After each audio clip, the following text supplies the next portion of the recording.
So a lot of times when I talk about podcasting with a group like this, the talk tends to be kind of a living, breathing thing, right? So this some conversation will go wherever you guys want it to go. So I want to make sure that you leave here with all your questions answered, with some sort of general information. We're not going to get into super, nitty-gritty specifics about how to edit a podcast or how to upload a podcast and things like that. But we're going to kind of talk in general terms about what podcasting is as it relates to you and kind of what you may want to do in podcasting, and kind of a broader. Wow, I have more markers than. That is a lot of markers. And kind of what podcasting is, and how you can, if you want to, how you can get your voice heard through podcasting, right? So let me introduce myself first. My name is Brian. I run the Queen City Podcast Network here in Charlotte. Anybody familiar with the Queen City Podcast Network at all? It's okay if you're not. Cool. Okay. The Queen City Podcast Network is a collection of currently 28 local podcasts. They're all produced here in Charlotte. They're all about Charlotte. They're all produced by people here in Charlotte. It's the first hyper-local podcast network in the country. And it's running right here I'm in Charlotte. We're about approaching 2.5 years old. And if you're interested, you can find us at queencitypodcastnetwork.com. You can find out all the information at that website, queencitypodcastnetwork.com. Personally, myself, I spent 28 years in broadcast television, mostly in local news, but have also worked corporate events and rock concerts and professional wrestling as a crew person, not as a wrestler. I have to specify that. And worked most recently at WBTV here in Charlotte for 7 years as a senior marketing producer at WBTV. So I left there in 2017 to launch my own production company, and then launched the network in 2018. So 28 years in broadcast television, 30 years in the industry in general. And I started producing audio content on the internet back in 2001. And if you think about it, that is back before desktop computers had speakers. It's before high-speed internet. You still had the dial-up and internet at the time, but we were producing. I was living in Tucson, Arizona, and I was producing sports updates for the University of Arizona's athletic program. And we put them online at the Arizona Daily Star's website. And in the spring of 2001, there was a hockey tournament. The University of Arizona's hockey team was playing in the national championship tournament. It was being hosted in Tucson, Arizona. And we streamed every game of that tournament live. There were 16 games in 4 days. And we streamed every game live on the Arizona Daily Star's website, which was the daily newspaper's website in Tucson. And we crashed their website a half dozen times because of the traffic that was coming into, people wanting to listen to this hockey tournament. And that was kind of when I started to think that there was an appetite for audio content on the internet. And so one thing led to another, and here we are now almost 20 years later. And finally, the rest of the world has caught up with me. So that's kind of where my sort of love affair with audio on the internet kind of started. And it's been a wild ride. But now here we are, almost 2.5 years into a local podcast network, and it's going pretty well. Go ahead. So are you saying that you actually birthed Queen City? That I did. You actually started? I created the network, yeah. Okay. Yeah. Yeah. What does hyper-local mean? Hyperlocal just means it's all about the place where you live. It's all about Charlotte. So everyone who launches a podcast wants it to be global. They want to have this huge footprint. Everybody wants to be Mark Maron or NPR or whatever, right? But everybody forgets about local. And because terrestrial commercial radio has kind of turned its back on local, there's an opportunity for you to develop a significant audience in podcasting at the local level. Terrestrial meaning they, Terrestrial meaning a stick out in a field that broadcasts like thank you. old school radio, right? So it broadcasts a signal, and you can get it, in your car or listen to it at your home or whatever. So that's terrestrial radio. So not satellite radio, not internet radio, but terrestrial. A stick out in a field somewhere that sends radio waves out that people can listen to. So that's kind of about me. This is Kanata Edwards. Kanata is our post-production manager at the Queen City Podcast Network. He handles most of our post-production duties, and he can tell you a little bit about himself, and then he'll be back later on to talk about editing and recording. All right. My name is Kanata Edwards. Konata. You say it, the way you say it is basically think Canada with a T. So clearly you've heard me work on this joke I've workshopped that joke for God knows how long now. This is a podcast production, I think is either my second or third career turn. I got into media in my 30s. First thing I ever did was essentially, I was a culinary guy. I was a kitchen. I was a chef. I was a line chef for a long, long time. And I always tell the story that the reason I'm in media right now is because I, quite honestly, got tired of smelling like chicken grease after 8 hours. So when you start thinking about just media stuff, and I could talk, and I could, again, my ears are pretty good for sound, I decided to get into radio. And in 2014, I graduated from the Carolina School of Broadcasting and turned that into an internship over at WBTV, and then turned that internship into a 2-year stint at WFNZ Radio, 610 AM The Fan. After about 2 years, I got lucky and got a 9-month contract with ESPN. And so I went from Charlotte to Bristol for 9 months. And unfortunately, I couldn't stay because of the digital media shift that was going on. You basically had a lot of just challenges, and people had to change to podcasting and digital media and clipping video for the internet. And those that couldn't adapt were gone. And for that point in time, I couldn't adapt. So I came back here in 2017, and after that, spent about 9 months writing for Uprocks. And then after that 9 months, a friend of mine who I'd recorded some podcasts with asked me if he wanted to get me in, if I wanted to start producing a podcast on sales, which was Sell or Die. Jeffrey Gittimer is a local artist, a local author in town, and he had this podcast network. He had this idea for a podcast network based on sales. And he had the idea that we would do 5 days a week of content. And as you'll learn, doing one podcast a week is very, very hard. Doing 5 a week requires planning, requires recording everything in advance, and pretty much it's just a lot of ingenuity, and it takes a lot of time to build it up. But for a year, for nearly, I want to say year and a half, we had 5 days a week content blocked out for at least a month and a half. And it worked. We were averaging anywhere from 100 to 150,000 downloads a month. And with downloads like that, you'll eventually get to a point where you can sell ads. The idea, it worked, but unfortunately, because there were so many different ways that the company was spinning, I got let go, and the podcast still goes on to this day. But in about I want to say about 6-7 months after that, I got in contact with Brian. Because Brian needed someone to take over some stuff and do the post-production stuff that for the Queen City Podcast Network that you currently hear now. I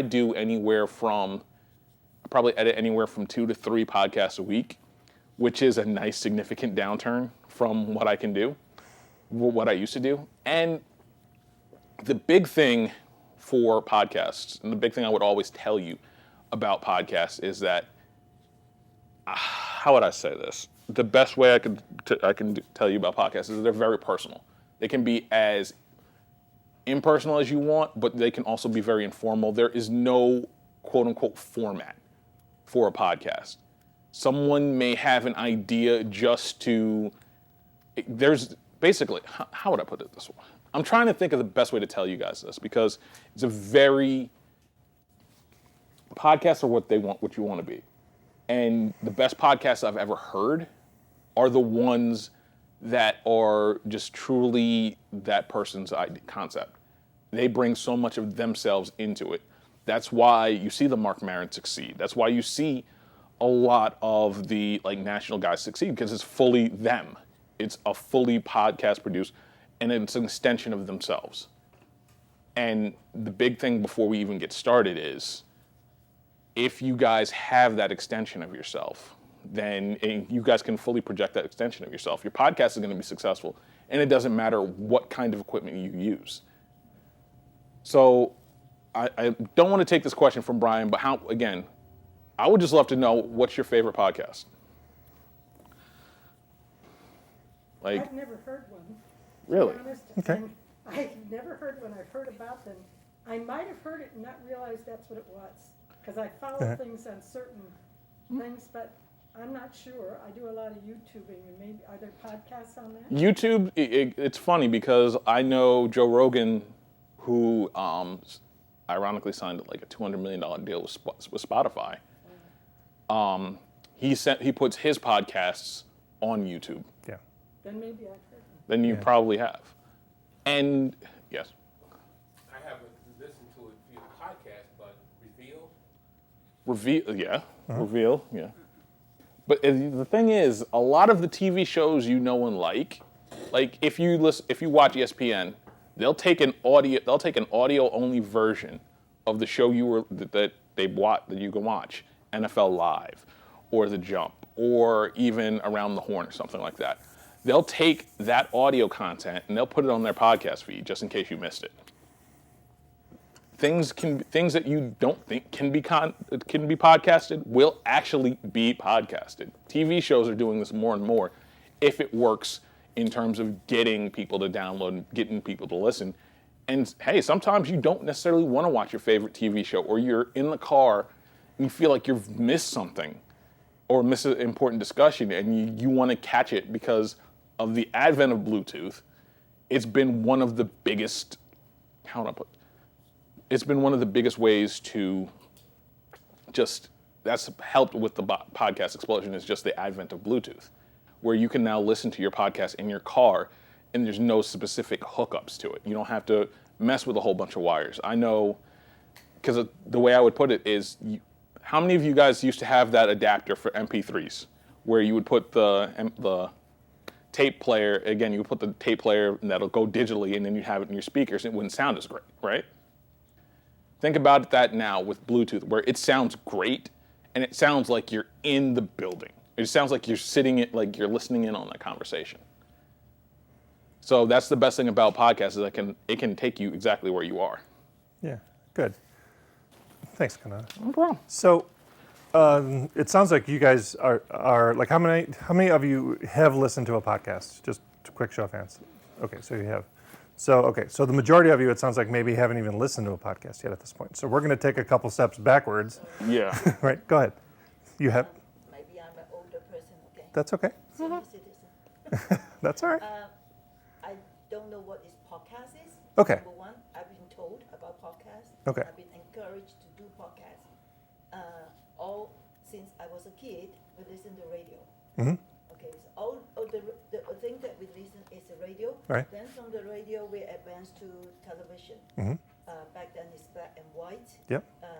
One is then eventually they said that they're wireless. Uh-huh. You don't have to have the antennas or Right, something yep. like this. So here in the States, I'm new here, 20 years something.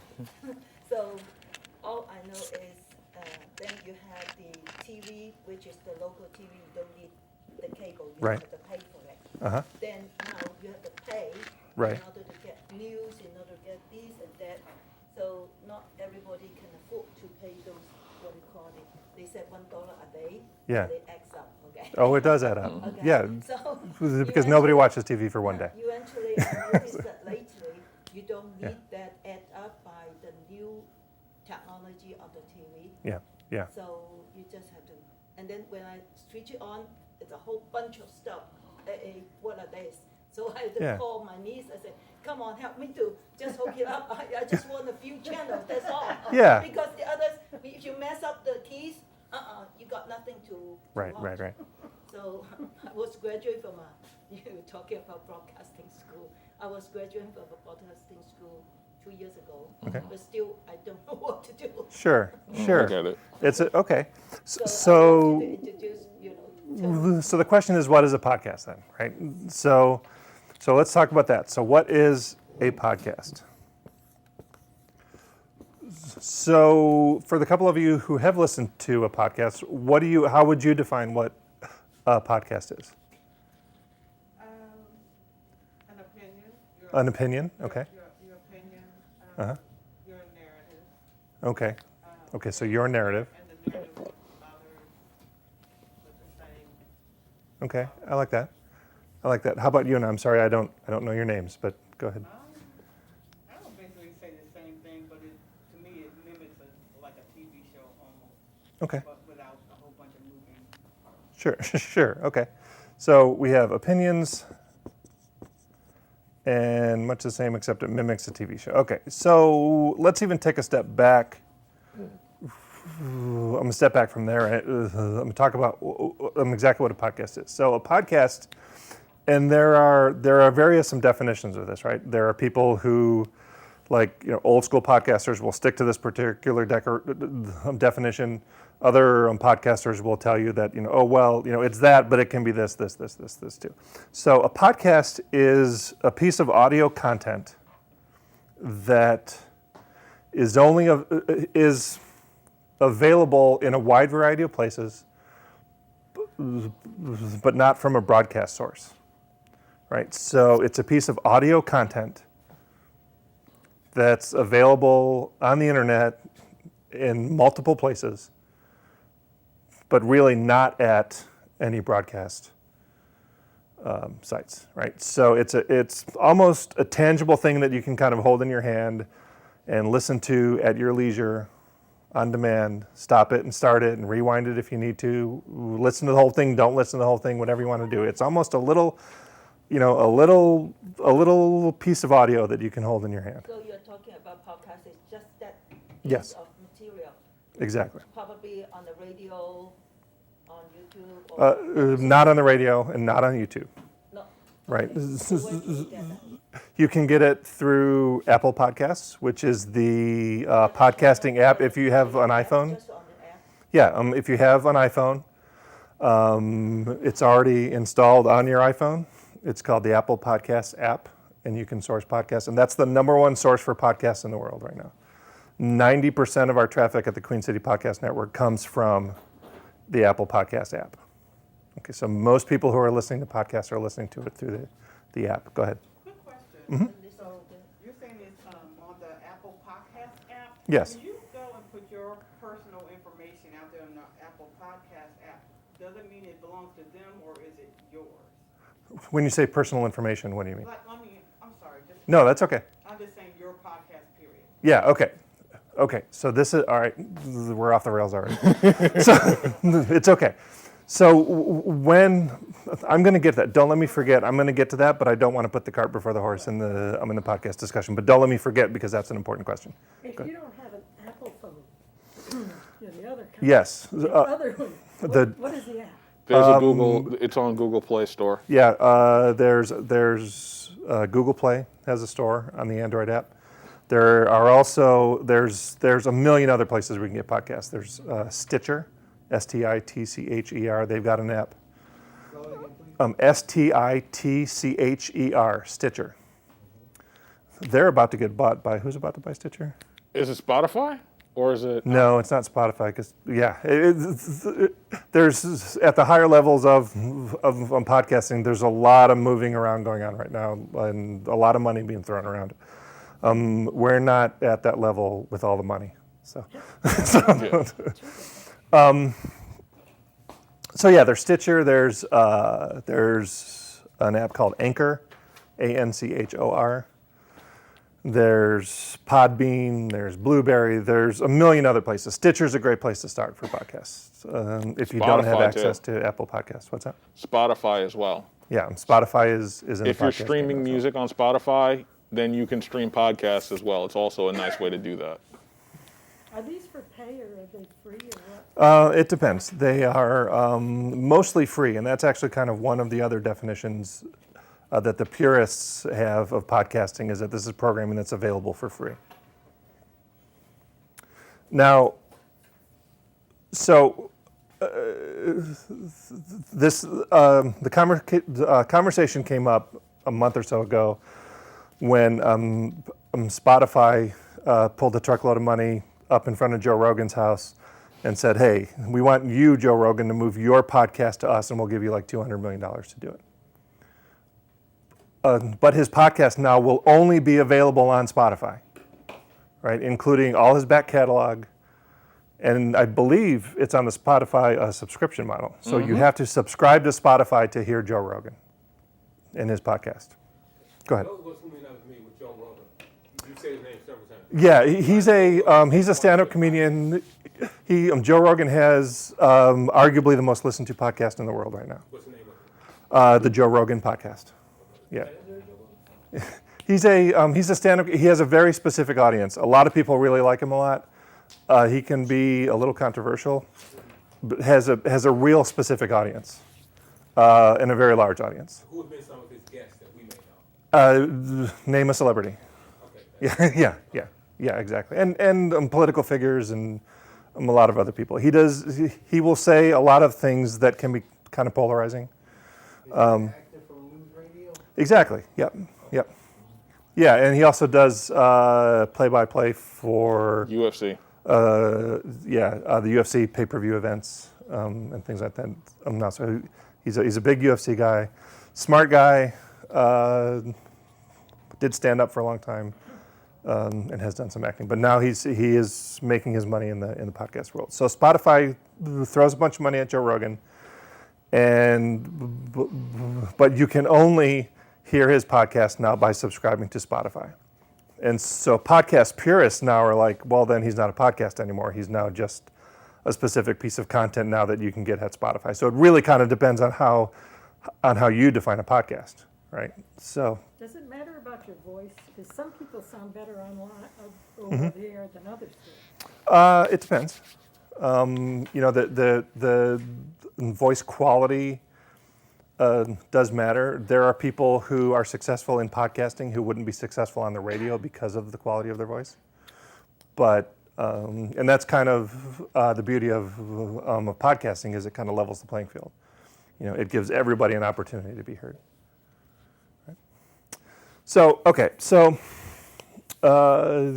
we've defined podcast as a piece of audio that exists in multiple places where you can hear it. And it's for free, and it's audio only. And so the video version of a podcast, then if somebody produces a podcast and has cameras around, then the video portion of it's not really a podcast if you listen to the purists, right? So a podcast by definition is just, again, a piece of audio that exists on its own, not on any broadcast entity. So ESPN taking their radio shows and making podcasts out of it, not really a podcast, right? It's their radio show converted to an audio, a piece of audio that you can then listen to. It gets a little murky. Don't get all caught up in that. Okay. So let's talk about, we've established the what a podcast is. Let's talk about why. Not in general of why podcasts themselves exist, but why your podcast might exist, right? So I know we only have a couple people here who are interested, but you're here for a reason, right? You must be interested enough in podcasts that you're willing to spend a nice Saturday afternoon here with us and talking about podcasts. So if you, how many of you, by a show of hands, are thinking about or have ever thought about or even had it in the back of your head and put it, in your back pocket, had a thought that maybe I might like to have my own podcast. Great. Okay, that's good. So I'm going to ask this question then. This is an important question then moving forward, is why? Why would you want to have your own podcast? Why do you want to have your own podcast? Go ahead. Well, first off, I do host my own television program right now. I produce, host, and create it. Okay. And I've been doing it now for about 13 years. Oh. And so at this point, I'm basically looking to see how I can expand what I do from the standpoint of audio. And I have a lot of people who, of course, watch the program. And at this point, I'm just thinking of a different avenue in which I can reach out to a broader audience from the standpoint of if they want to, of course, I'm thinking about it from the standpoint of actually having a podcast on my website.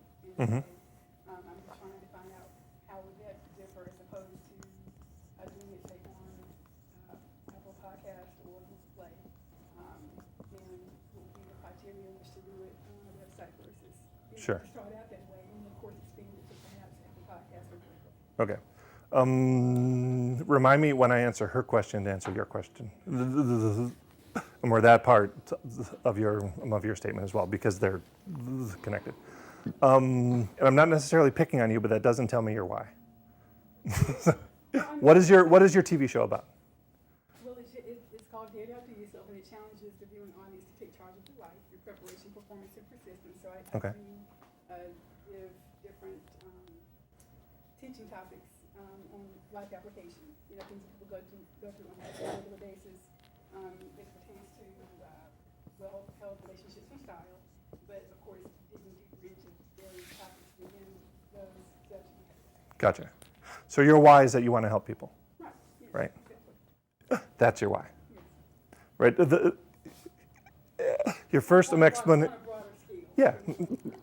Right, so your first explanation, expanding your brand, branching off from the TV show that you've already got, expanding your brand and having a website and all that stuff, that's all great, but those are your personal objectives. And as I'm guessing you've learned from producing a TV show for yourself isn't enough. Well, it's not really for myself, it's because it is for my audience. Exactly. And if you were just doing it for yourself to get yourself on TV, you would have quit. How long have you been doing it? 13 years? You would have quit 12 years ago. But you're doing it to help other people because that's who you are, and you want to help other people. So your why, and this is a huge question of why into why you want to do any of this. Your why is that your passion is helping people, right? And helping sort of find that direction. So your why is here. Expanding your brand is nice, but your why is helping people, and that's the why that will attract people to your whatever it is you're doing, your TV show or your podcast or whatever. Okay, it's always about the why, right? So who else is thinking about having a podcast? How about you? What's your why? So, my why is, as I see the state of our nation, and I believe that certain areas are not being addressed, and so I'm interested in having, I feel like I have a voice to share. It would be to help people, but it would also be to bring about an awareness as to you can't get your answers from politics, you can't get them from Democrat, Republican. It has to come out of you. Mm-hmm. And you have to be searching for something more than, you've got to be able to want to contribute and Yeah. to become relevant. Okay. That's kind of like where I feel like I can bring that question to people. So I'm gonna boil that down to a couple different points. Obviously, helping people, right? You want to help people understand what's going on around them. You want to make your voice heard, which is a perfectly reasonable why. And you also kind of want to educate, right? So which kind of ties into helping people, right? Information is power. Good. Okay. How about you? What's your why? Well, actually, I was on TV before. Okay. Before I came to this country, Mhm. and then I was invited by some guys in Los Angeles to participate in what you call a podcast. Okay. I don't know how to do it. Okay. So he just asked me record something, Yeah. and Say something. in 4 months, it broke their what they call it, the channels, Okay. because he said that too many people jump into what I said. Okay. But the point is, I don't know any technical things. Yeah, which is fine. You don't necessarily need So- to. No, but but the problem is, it like you say, it takes a long time to record some, maybe 15 minutes, because I want it perfect before I send it to them. Yeah. And later, I have no money because they asked me to contribute into editing and all this stuff. Yeah. And I really can't afford it because I have 3 children at the time. Yeah. Yeah. So 2 years ago, I went to Kanata School of Broadcasting, Okay. and I took class with some scholarship. Uh-huh. And then I also take classes here. Okay. Now, the reason why I want to do it myself, because every time I met these people that would do like YouTube or what, they always grab me into a guest speaker. Mhm. Come on, join us. And then, I mean, it's okay to join them, but the problem is just like somebody said about politics. Yeah. Yeah. It's okay to be politics, but don't use me as a tool. Right. Sometimes it's very sensitive because I still travel around the world. Uh-huh. I don't want to record. And last year I was stopped in Beijing for 4 hours, checking every single thing Yeah. because my name was in. Okay, so reason why now I'm really serious about that because I want to know how to get the voice out. Number one, Okay. pandemic. Okay. I knew it in January. Yeah. I hope I can let everybody knows in the States before it comes. Right. And number two, the protesting. I know why there was a protest, who was behind. I'm not a politician, I'm not a medical person. I'm not any professional things, I'm just nosy. Sure. I Okay. was so nosy that Nosy. everybody That's a good why. That's a really good has one. all this and they trust Yeah. me. Yeah. Because I'm not going to tell them who told me. Like the military in China, they told me something. I won't tell who told me, but I already told President, be careful. Gotcha. So he got it. And Okay. he was working on all these things, and the public didn't know about it. Yeah. So I think, and also I work for the airlines. Now they're starting to get people Yeah. out. Yeah. So I said, hey, you know what? Maybe I should do, when I heard that there's a class here, how to do it. So like the audio things, I really don't know how to hook it up. And Yeah. I don't know how to use the equipment. Yeah. So that's why I think this is. But you can get there. Yeah. By taking these classes, you can get there. Absolutely. Yeah. So it sounds like education. You want to educate. You have a real. You're cutting a big wide path there. But I it don't sounds want like you want to educate. Other people, I just want to share. Yeah. You know, Well, share that's still sharing is educating. Sharing. So Absolutely. they can think about it themselves. Yeah. They make Yeah. their own decision. Yeah. Yeah, that's, Okay. I dare not to educate other people. Okay. All right. Well, we're still going to lump you under education, but with an asterisk. Got it. Yeah. Okay. How about you? I think it's very interesting to hear everyone. I'm trained as a geographer and as in geophysics, but only at a master's level. And I just see the environment and all the different parts of the, what do they call it? It's like the roads and the bridges and everything. The infrastructure? Right now, infrastructure. And I call myself an environmental infrastructuralist because I see things differently than what I've seen. And I would like to put it out there and see if it matters to anybody, I'm not necessarily saying my way is it, but it just is an expansion and a different point of view. Khalil Gibran said, truth is a many-sided gem, diamond. This is just one facet. And if you rotate it a little bit, guess what? You see another facet. And you rotate it this way, and mine would just be another facet Okay. of what is possible. Okay. I like that. So environmental. And I think it's issues. I'm going to write truth down as well. Go ahead. What? That's it. Thank you. Okay, got it.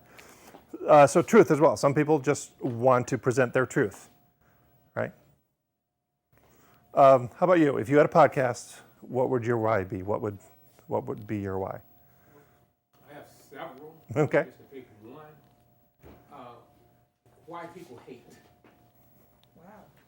Good. So you want to examine societal issues, right? Like hate, like why people hate, why there's so much hate, right? So let's call that, I guess exactly what I said, examination. How about that? My whiteboard skills are not getting that very good. Examination. What about provoking? Sure. Right, you want to make people think. Absolutely. Let me write that down. Think. Good. How about you? If you had a podcast, what would be your why? I would be the vehicle to give all those people a means to say and do whatever they want to say. So you want to provide a voice for other people. Absolutely. I'm just going to write voice, but we all know that you're going to use this platform to provide a voice for other people. That's awesome. And I think we were missing one more in the back. What's your why? I'm not sure whether it's the same as expanding your brand, but it would just be to just expand your reach. Mm-hmm. Yep, exactly. So reach. Good. So we had a little bit of repetition, but I want you to notice that everybody here kind of has a different why, right? Everybody's why. Some of them are kind of on the same tracks, but you're kind of going to a different destination. And that's really, for me, the most interesting thing about podcasting is that all podcasts don't have to be the same. And in fact, all podcasts aren't the same.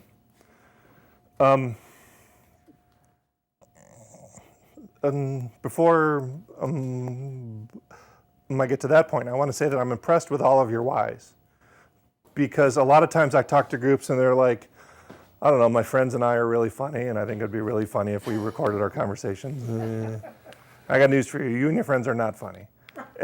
And nobody wants to listen to you and your goofy friends and being funny, right? But you guys have really, really deep, very socially responsible whys, and that's fantastic. And that's the beautiful thing about podcasting, is that it levels the playing field for all of us. It gives all of us the opportunity to be heard, even if we're only being heard by 50 people a week or 25 people a week outside of our friends and family, right? It gives us all an opportunity. It gives us all a platform to be heard. It's economically reasonable. Never mind what Spotify is doing. We could, even without all this equipment, we could take our phone right now, put it in the middle of a room, and record a conversation, and release it as a podcast 5 minutes after we recorded it, and it wouldn't cost us a dime to do that. How do people find you, though? We're going to talk about that. That's the hard part. Way before the horse, but we're going to talk about it. But that's the cool thing about podcasting, is that it's economically possible, right? Anybody, if you've got the ability, and everyone's got a phone for the most part, right? If you've got the ability to record your voice, you've got the ability to produce a podcast. And it doesn't cost anything to produce. It doesn't really cost anything to be heard either.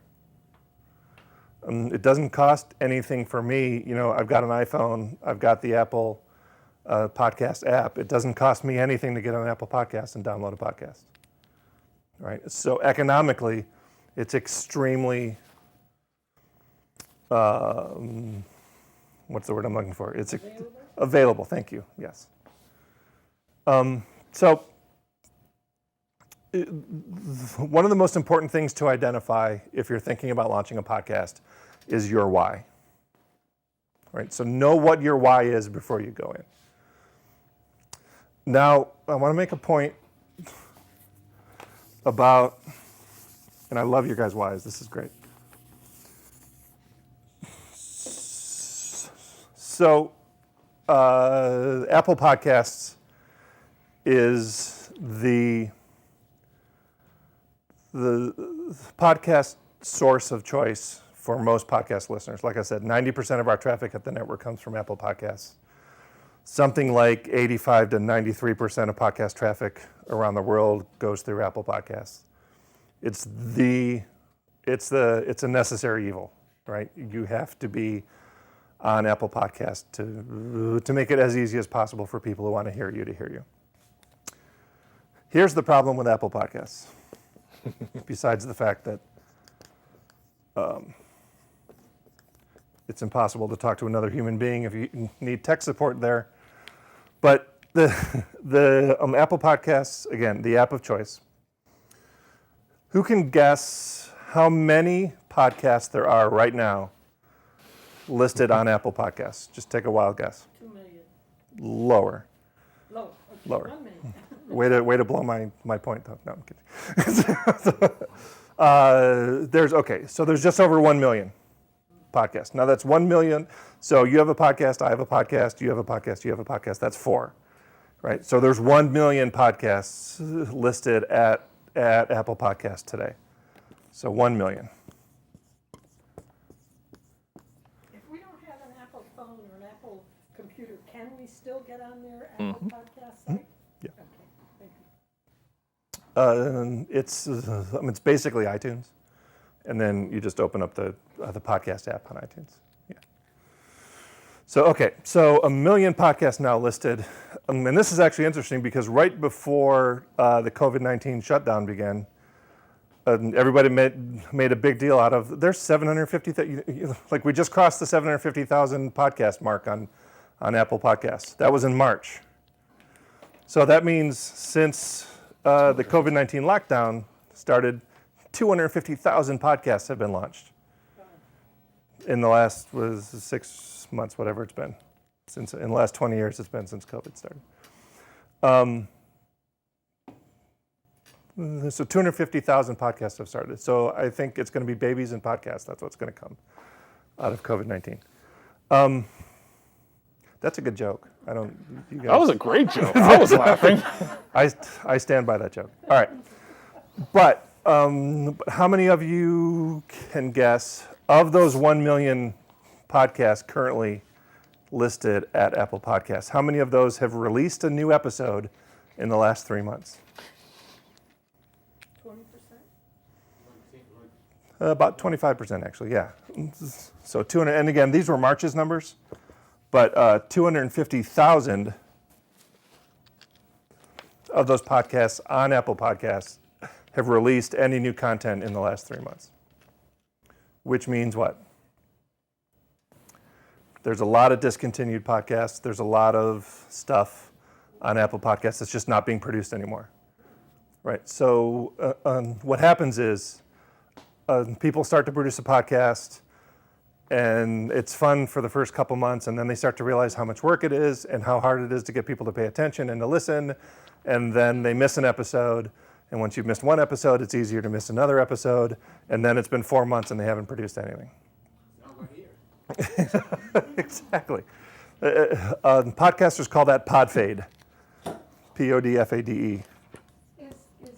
What is the frequency that most people do these things? Is it like once a month or once a week? I mean, what is the usual? Yeah, I mean, it really depends on the show. So you could, to Kanata's point from earlier, you could produce a show every day if you wanted. Yeah, but But it's a ton of work, right? it's basically you would to do that. If you were to attempt that, I would probably tell you need 2 weeks of content in advance at minimum. Yeah. A lot of our podcasts at the network release 1 new episode a week. Some release 2 a month. Some only release 1 a month. It really just kind of depends on your topic, on the bandwidth that you have to do work for free, quite frankly, and what your topic is. Some topics lend themselves to a weekly podcast. Others, struggle to find something to talk about once a month. So it really just kind of depends on what your topic is. How about the length? I mean, I'm thinking of snippets, because some of this can be something you have to think about it. So I'm looking at 15-minute segments, and I think a little piece can be given in that period of time. And it, no more than once a week. If it were longer, it might be too much. You know Right. what I'm saying? Yeah, I do. There are some podcasts that are like daily affirmations Yeah. that are 2 minutes or 5 minutes. It's just, a little thing that people will download in the morning, and it just, helps them start their day on a positive note. There are other podcasts that are 3 hours long. It just depends on, again, your topic, your ability as a host to maintain your energy through an hour conversation, a 2 hour conversation, who your guests are. Is it even guest oriented? Maybe it's a studio-based interview podcast. How interesting is your guest? So really there's no right or wrong answer as far as length goes. It really just depends on what your ability as a host is to carry on a compelling conversation or topic. I will say that most of our shows at the network, we aim for about 45 minutes. Because that's kind of a length where people can listen to it when we used to have to drive to work, in 1 or 2 commutes to and from work, or you can listen to it while you're on the exercise bike, or while you're on your walk in the morning or whatever. So kind of little, anywhere between 30 and 45 minutes is kind of what we aim for at the network. So pod fade is a very real thing. I have one golden rule for podcasting, and it's if you tell your listeners that you're going to release a show every Wednesday at noon, you better release a show every Wednesday at noon. It is not an option. The longest running podcast that I've been involved with myself here in Charlotte is the Comedy Zone podcast. It was 5 years this May. We have never missed a week. Now, there have been times that we've released like a best of episode because of vacations or illness or whatever, but you've got to release something. If you tell your people you're going to be there every Wednesday at noon, you got to be there every Wednesday at noon. Because people, our attention span as human beings is this long, right? And if they're expecting your show to show up on their phone automatically when they get out of bed on Wednesday morning, and 1 week it's not there, then you've lost a listener. So you have to be there when you say you're going to be there. That's my one hard and fast rule about podcasting. Now, I'll be totally honest with you, not all of the Queen City Podcast Network podcasts have been particularly good about that. But we're also, none of us are making $1 million. If we were all making $1 million, then believe me, everyone would have a podcast every Wednesday at noon or whatever it is they said they were going to have it. But for right now, we have to make some concessions. But if you want to maintain your audience, you got to be there when you tell them you're going to be there. Go ahead. If you have a book that you've written, and you want, or some other thing, other media that you've presented your ideas and things, can you then podcast pieces of it later? Sure. Those things would probably be copyrighted. I'm concerned about copyrighting the material, and someone here had asked you something that's similar to that. Yeah. If you own your content, or Right. can anybody take it, and too bad for me. Yes and yes. I didn't have no answers. Yeah. So if it's material that you own, obviously you own it. You can do whatever you want with it. If it's a book that's published through a publishing company, that gets a little bit sticky. Who actually does own the rights to your own book, right? Is it the published company? Are they paying you to produce the book and they own the rights for it? So you have to really kind of know what your arrangement is with your publishing company. Unfortunately, there's nothing stopping people from taking stuff that's online and making it their own. I wrote a book about podcasting a couple years ago, and I was kind of noodling around online, and I found this pirated book website, and my book is there word for word on this pirate But your name pirate isn't website. with it, is it? Not in the least. No, and there's nothing you can do about it. because it was self-published. You know, it's not really copywritten. I didn't go through because I didn't really write it in order to sell it. I wrote it to sort of position myself as someone who arguably knows what he's talking about, right? But it would be nice somebody acknowledge, Yeah. you know. Yeah, I mean, You know, a lot of times I Yeah. said, well, somebody told me about this, I don't want to take the credit. yeah. Otherwise, you know, nobody will give you anything. Yeah, that's very much true. But unfortunately, the internet it's the wild, wild west. You know, and we still, as internet users, we're still very much figuring out the internet. You know, it's still really new. The FCC doesn't know what to do with it. We don't know how to regulate it. It's madness. Go ahead. Does your book have an ISBN number? It does. Yeah. And you can't sue them for plagiarism? No. I mean, who am I going to sue? It would cost me more money to sue them than it's worth, really. But I tell you, So, somebody's I looking see your point, but it's, yeah. for podcasting, they would look for the names and they would come to you first. You know what I'm saying? It seems to me, Yeah, unless you're very sophisticated and do black, whatever the heck it is, online, then you might find the pirated copy. But I think things would come back to you mostly because of Yeah. your position.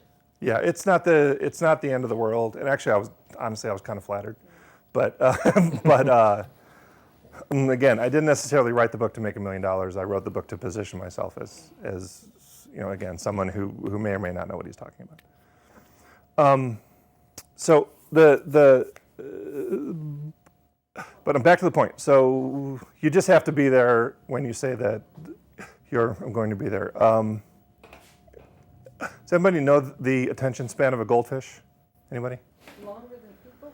Yeah. 8 seconds. I read about that. Right. The attention of a goldfish is 8 seconds.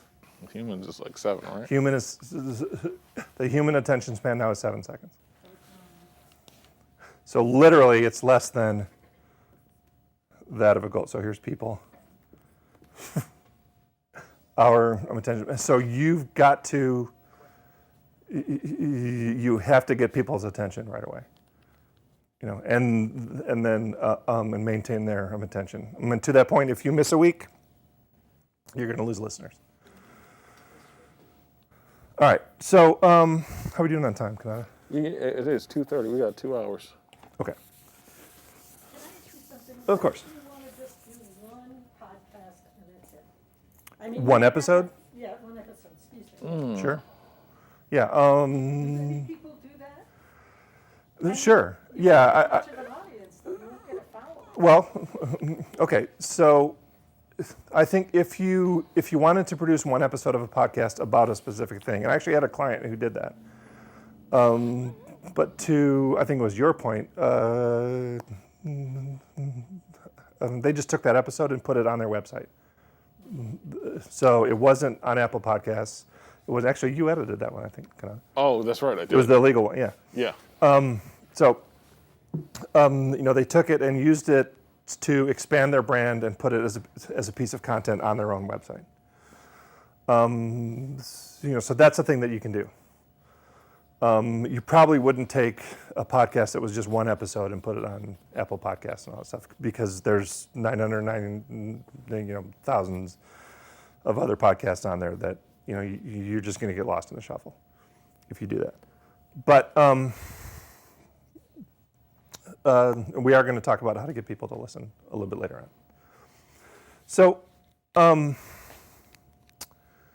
the other part of why is an answer to the question of, well, why should I have my own podcast? Or why do I even want to have my own podcast?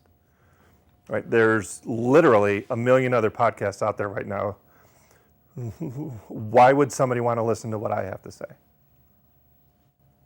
So you have to determine an angle, right?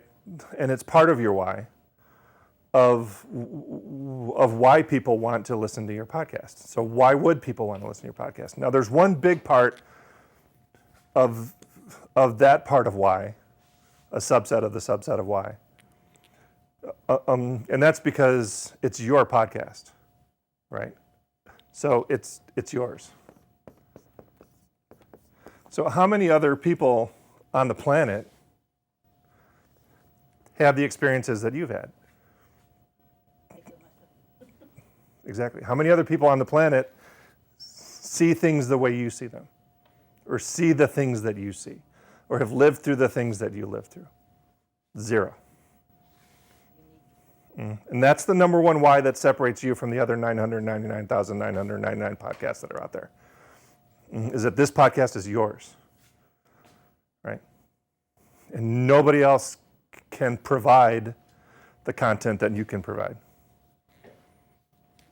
And that's a big point. Right? And that's a big part of why, if you want to produce a podcast, you should produce a podcast. Because it's yours. It's your voice. It's your vision. It's your experience. It's the things that you've been through, the knowledge that you want to impart on people. It's all yours. The number one reason why, if you want to, it doesn't even have to be necessarily as deep as the podcast that you guys want to produce. It could be, you might be really, really into rock climbing. So produce a podcast about rock climbing. Because there are other people out there who are really, really into rock climbing. Right? And they're going to be really, really interested in the things that you have to say because your experience is different from their experience, even though you're just climbing rocks.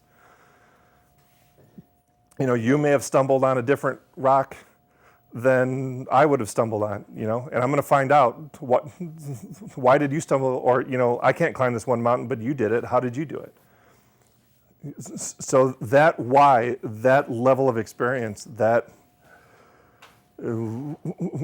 one thing that you bring to the table is reason enough to produce a podcast. Because you see things differently than everyone else on the planet. The other part of that why is numbers, right? So, listenership. And this is everybody always asks me the same question. Well, what if I produce a podcast and nobody listens? Well, that might happen. And it's certainly going to happen for the first handful of episodes. Your first handful of episodes, because we're not NPR and we're not Spotify. We don't have a huge bullhorn behind us, right? We're operating kind of down here. The big guys are operating up here. So we may launch a podcast with only a couple dozen listeners initially. That's okay. And podcasting is a long, slow play. Right? So don't come out of the gate thinking I'm going to get 100,000 listeners in this first episode, because I hate to be the one to tell you this, but you're not. And that's okay. So if you look at the top, the most listened to podcasts at Apple Podcasts, the Joe Rogans, the NPRs, the How Did This Get Made, stuff like that.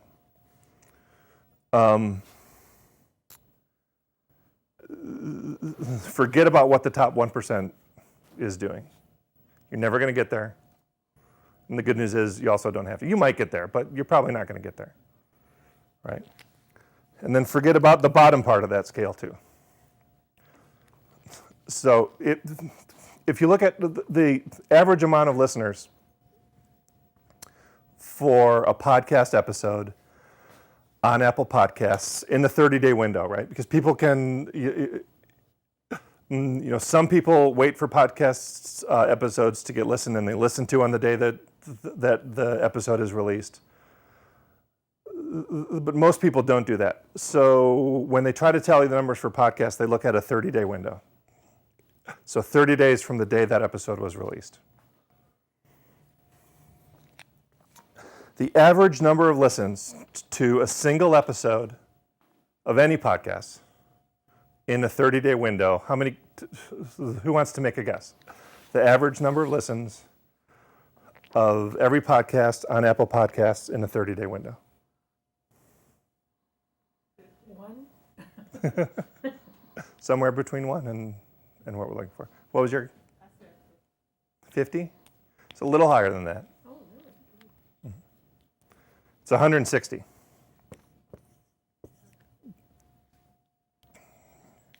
So if I released a podcast episode today, and it was an average, it was right at the top of that bell curve, right? And it was an average listenership podcast in 30 days. The episode I released in 30 days would get 160 downloads. That's average. Here's the thing though, is that everyone at the top of that curve and everyone at the very rock bottom of that curve are really throwing that curve off, right? So the top 1% and the bottom 1% are really messing up that curve. So realistically, the number's probably considerably lower than 160. Maybe it's 100. Maybe, right? Because the Joe Rogans of the world are screwing up our bell curve. Go ahead. So we don't know who's actually listening unless do we know who's listening? We know how many people are listening. How many?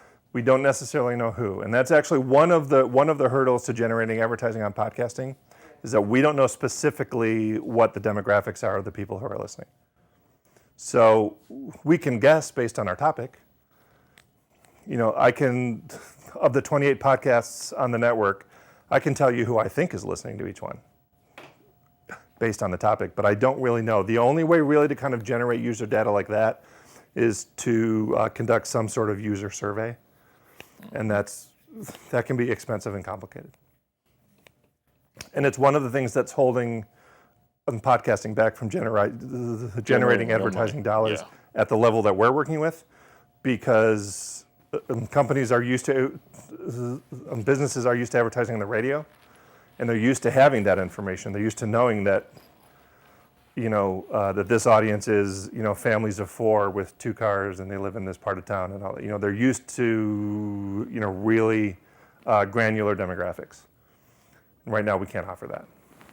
It's coming, I think, someday, but right now we can't. So let's say that the average number of listeners, given what we know about the top and bottom, is about 100. It's going to take you some episodes to get to 100 listeners, right? If you're consistent, you release 6 months of episodes, 8 months of episodes, you might get to 100 listeners.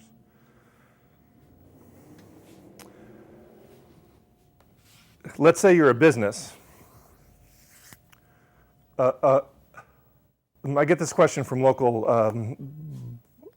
stand-up comedians all the time, and I always answer it the same way. They say, well, I'm a comedian, I don't want to go through the work of producing a podcast because comedians are lazy. They are funny though. They are funny, and they're lucky they're funny because otherwise they have no marketable skills whatsoever. If I'm a comedian and I'm going to go through the work of producing a podcast, I don't want to produce a podcast if only 100 people are going to listen. And I tell them the same thing every time. If you booked the Comedy Zone every Wednesday at 7 o'clock in the evening, and 100 people showed up every Wednesday night at 7 o'clock in the evening to see you perform stand-up, you'd be thrilled, right? It's kind of the same thing. It's the same thing for local businesses, right?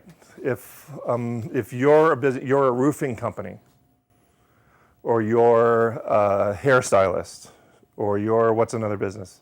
Again, hairstylist, even tile. Tile, plumbers. home design, interior design. You're an attorney. Real estate. Thank you. Yes, real estate. And you, are you in real estate? Perfect. No, that's perfect. That's actually perfect. So if you had a podcast and you talked about real estate trends in Charlotte, and you released it every week, and you knew that 50 people were going to listen to you every single week, it's pretty good, right? Yeah. Because even if only 2% or 3% of those people turned into people reaching out to you every month, what's 2% of 50? 2% of 50. 4. 4, yeah. Right, so you get 4 hot leads every month out of your podcast. It's worth it then, right? Right. So you don't need huge numbers to have a successful podcast, depending on what it is that you want it to do, right? Does that make sense to everybody? We're kind of following along? Okay. To add on to that point for Brian, the one thing I would probably tell you is this is why a lot of internal companies are releasing internal podcasts, because you're having a lot of people, like, especially with sales, like, what are the sales tips that'll help grow salesmen? And that's why you're seeing a lot of people. I've been paid before to do internal sales podcasts. And it's one of those things where if you get good enough at it and you can help produce those things, and you can make a decent chunk of change on the side. Yeah. I have one client at the network who's not a member of the network, but they pay us to produce their podcast. It's literally one of the biggest companies in the world.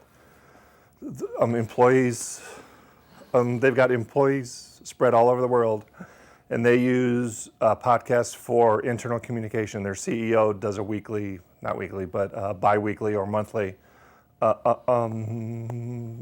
address to the employees of the company, and we produce that for them. And they use it literally strictly for internal communications. So that's another use of podcasts as well, is for huge companies, because this guy can't, he can't travel to wherever and talk to the people who are working in wherever every single month. And so he literally does a monthly address to the employees, the literally tens of thousands of employees of this company spread out all over the world, and also sales training and things like that. So there are other uses for the podcast as well. Okay, so we've been a little bit all over the place, but like I said, this conversation is always kind of a living, breathing thing, and it always goes into some wacky directions. And your questions are great. Before we take a little break, what questions do you have about anything that we've kind of covered so far? And we've literally just scratched the surface. So go ahead in the back. So I was just wondering about, because you talked about the number of episodes before you could get a infrastructure of listeners. Sure. So do you recommend that to be the same content or maybe different content? I mean, how do you, is it the same thing over and over again, or maybe 2 or 3 different subject matters? I would, so the question is structuring your content. So if you say you're releasing a podcast every 2 weeks, right? And so that by my math, it's going to take you 6 months to establish any sort of listenership, because this is a slow play, right? So over 6 months, you're going to release 12 episodes. So your first episode is going to have 12 listeners. And I'm just picking numbers out. This is not from experience or anything. I'm just guessing. So you're going to have 12 listeners for your first episode. Your first episode is kind of going to be an overview. And this is just an example, but an overview of what your podcast is going to be. And then a super compelling discussion about, your topic. So you've got to come out of the gate on fire, right? So you want your first episode to be one of your best episodes. So to that point, you want your first episode to be maybe the 6th episode you actually record. And so you want to get some practice in before you record what's going to be your first episode. Okay. I don't understand that. So if How do you do 6 and then your first one? you got to plan it out. Oh, you're not actually producing them and putting them on the air, you're just thinking about it, okay. Yeah. So hold on to that question for a second, because I'm gonna circle back to that. So your first episode is going to have 12 listeners. In 2 weeks, you're going to release your second episode. Hopefully, some of those 12 listeners will have enjoyed it enough to tell some other people about it, and you've done your own kind of marketing, whatever you want to do, social media. Maybe you've spent a little money. You've appeared on other podcasts to talk about your podcast. There's a bunch of different ways that you can promote. We're going to talk about that. So say the second week you've doubled your listenership. So now you have 24. Hopefully the same 12 plus another 12. Those other 12 are going to double back and listen to your first episode if they like what they hear. Right? So now in that 30-day window that we've kind of talked about before, so in the time that your second episode has been produced, the listenership of your first episode is going to spike as well. Right? And that's what happens with podcasts is that as you gather, it kind of snowballs, right? As you gather listeners along the way, the new listeners that you get, whether it's a year into your run or 2 years into your run or 3 weeks into your run, the listeners you get along the way, if they like you enough, are going to double back and listen to your old episodes. So don't be discouraged, at that first week when you open up your podcast host and you see you only had 12 listens, because it happens to everybody. The other thing, this is my second golden rule.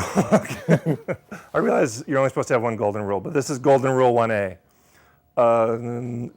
Don't get hung up on the numbers, because you will drive yourself crazy. If you wake up every morning and the first thing you do is check your podcast numbers, you're in for a long, sad existence. Don't do it. Don't do it. Because it is months and months and months before you're going to reach a number where you go, yeah, okay, maybe I can keep doing this, right? So be ready. It's not a sprint, it's a marathon. Be ready. The first 3 months, maybe, the first 2 or 3 months, don't even look at your numbers. Just keep doing what you're doing. Do it to the best of your ability. Be consistent, and just keep producing content. And keep producing content and just keep releasing it. If you get hung up on the numbers, you're going to get really frustrated. I have a client right now who's ready to blow his brains out. I'm like, just stop looking at the numbers. Stop it. Stop looking at the numbers. So they'll be able to always go back to say week 1, 2. Yeah. Unless you pull that episode down, it'll be up there long after the human race is gone. Right? And also, one thing I would point out is, even if they want to get, when Brian starts talking about doing best of podcasts, stuff like that, that's the best way to bring them back. So let's say you have about 12, 13 episodes released. Even if you don't feel, or if you feel like this next episode isn't ready yet, release like a quick best of, voice a little bit of it, and then bring that out. That's the best way to get people to continue to listen to you, and at the same time buy you time to have your next 2 or 3 recorded in the bank already. That's stuff that there's little tricks that you can do to get people and grow your brand or grow your podcast, because it's always about that consistency of Wednesday at noon this releases, or in my case, and I know Brian likes to do this too, releasing them 5 in the morning, like automatic release, 5 in the morning on a Monday or something like that. And we'll get into that, because that's a very, very nuanced topic and everything, but it's stuff like that you can do. So when people roll out of bed in the morning, when they expect that show to be there, it's there. And 3:30 in the morning is when I like to release shows. I'm going to make one more point, and then we'll take a quick break, if that's right. Okay. So, what was the point I was going to make? Last thing you talked about is your numbers grow over time. Don't be Yep. discouraged. All excellent points. Shoot. My goldfish brain forgot what the point I was going to make. It had to do with numbers. Episodes. It was circling back Got to it. episodes. Okay. If your podcast is not particularly time sensitive, right? If you're responding in real time in a podcast to things that are happening right now, then you're going to want to produce shows in the same week that they get released. So, if you're talking about Black Lives Matter and what's happening right now, you're going to want to stay current, because if you produce an episode today and hold it for 2 weeks, it's not going to be timely anymore, because the news cycle changes so drastically. But if you have the ability to, and your podcast is sort of more, is less time sensitive, I strongly urge you to produce a handful of episodes before you even release the first one, right? So 4 of them at least, right? I honestly even highly recommend 6 or 8. Yeah. Because if you're releasing every other week, 6 episodes becomes 12 weeks. Right? If you're releasing every week, 6 episodes is 6 weeks. But the last thing you want to do, and I'm telling you because I've done it and I've made the same mistakes, and I worked in television news for 28 years, and I don't want to live like that anymore. The last thing that you want to do is have it be 3 o'clock on Tuesday afternoon and you're releasing a show on Wednesday morning and you haven't recorded anything. You do not want to live like that. Because then it's easy to go, well, you know what, I'm just going to miss this week. And then you miss that week, and then it gets easier to miss a week, and then you miss another, and then it's 4 months and you haven't done anything new and your podcast is dead in the water. Right? So, if you can afford it, and with your topic, a minimum of 4, I highly recommend 6 to 8 episodes in the can, already produced and ready to release before you release your first episode. This way you've got a month or 2 of padding, and you can, God forbid, take a vacation or get the flu or have to leave town for a minute. And if you miss a week of production, you're not up against it then, right? You've still got, if you have 6 weeks in the can already and you're operating 6 weeks ahead and you miss a week, then you're only 5 weeks ahead, right? There's still room to breathe, but believe me, you do not want to live up against a deadline because that deadline is a big hairy monster. And it's not very much fun to live that way. And I did it for 28 years. All right. Quickly, many questions before we take a break?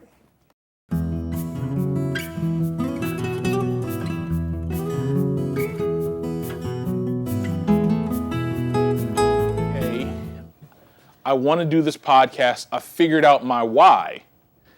I'm here to teach you essentially, okay, now that we've gotten to our why, how do I actually, make a podcast and make it sound good? Execute. So the first thing I'll always tell anyone that wants to do a podcast is, and this is the thing, this is my golden rule, and like Brian, I'll probably have multiple golden rules, so please stop me if it gets confusing, but your sound quality is going to determine how long somebody is willing to tolerate what you say.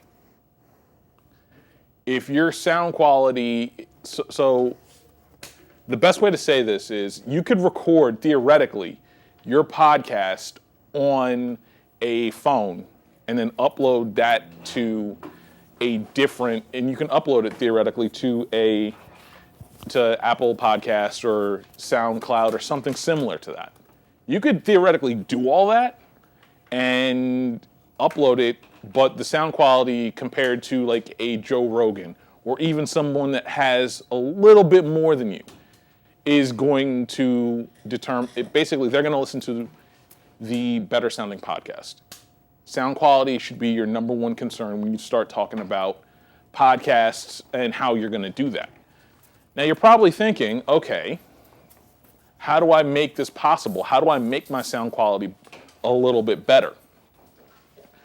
The first thing that I always tell somebody to get when it comes to a podcast is a mic. You can record it via, again, you have laptops with decent mics that'll pick up sound for Skype calls and things like that, FaceTime, if you have an Apple MacBook. But the sound isn't really good. It'll sound like you're over the phone. And if you sound like you're over the phone, how many people want to actually listen to like other people's conversations that look like it sounds like it's over the phone? Not many. You'll probably want to listen in for 5 to 10 minutes.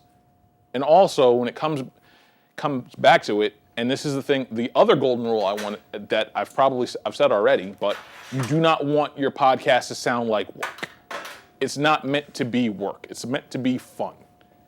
So if it doesn't sound right and you're not happy with it, it's not fun, right? It's going to be a chore. Like, oh, I'm going to have to do this podcast that doesn't sound right. And when it comes to not sounding right, and then you become ashamed. And again, basically, pod fade happens quickly. And one thing that Brian did say about pod fade, and it's one of my personal rules, is get past the 7 episode mark. Once you get to about 7 episodes, most people quit before that. I find that most people will quit right around the 6, 7, 8 podcast mark. Once you get to that level and you feel like you haven't made enough progress, people hang it up. The other thing, but when it comes back to just getting back to the mic, simple mic, you have a bunch of different options when it comes to the mic. This one is more of an XLR mic.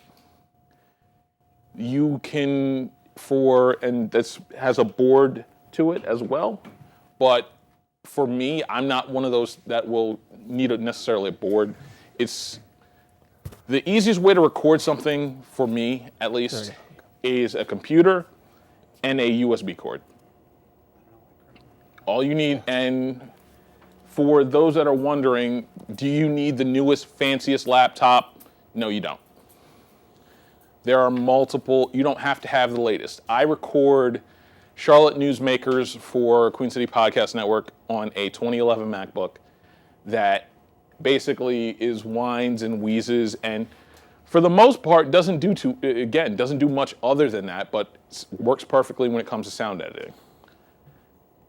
So you don't necessarily need the latest and greatest, you just need enough to run just record sound and do a couple of maybe semi-intricate cuts, but USB mic, a USB cord, simple laptop, and then we're gonna get into the more important thing of recording software. This is what will separate a couple of people. This is what will separate you when you want to talk about, I want people to take my podcast seriously. You have 2 options. You have Audacity, which is the free option, and it works pretty decently. I am not one of those that is going to be a snob about it, but Audacity works for you. It's one of the options in terms of, okay, I want to get just this audio down. I want to get this in, turn it around to make it something else. My recommendation is Adobe Audition. Now, the problem is with it, you're probably paying anywhere from $22 to $30 a month with it. And you're probably like, okay, I'm not sure I want to make that kind of commitment for my podcast just yet. So this is where I just combine a couple of things for you. If you feel like you can make a commitment to a podcast, and clearly if you are here, you want to, start on Audacity. Learn how to record stuff, how to turn stuff around on that. Get your podcast in, just get your couple of episodes in. Do the first couple on Audacity. Then when you realize, okay, cool, I want to do this more and more, then, okay, I'll make the commitment. Because I can tell you that doing stuff on Adobe Audition, is one of those scenarios where, or not scenarios, but it's one of those things where once you get it down and you can turn it around quicker.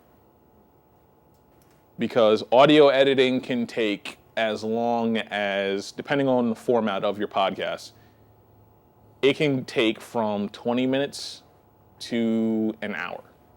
And for Audacity, like editing in Audacity, getting the sound plugins and making sure everything sounds right, on Audacity it's a lot harder than Audition. And with Audition, that's what you're paying that $22 a month for. That's what you're paying almost $30 a month for. Is for the ease and the convenience and to basically separate yourself from something else. Brian's pulling up oh man. Not really. I think the best I'm going to be able to get you some screenshots. Yeah, let's go. That'll work. If you want. Yeah, screenshots will work. Screenshots will work. But the big thing when we start talking about what separates and sound quality, again, sound quality is one of those things that I would just tell you is like if you learn nothing else from me today, make sure your sound quality is right. Now you're probably wondering, what else do I have to do to make sure that my sound quality is right? First things first, make sure that you're not necessarily in a cluttered room. So make sure, like, this room has really great acoustics.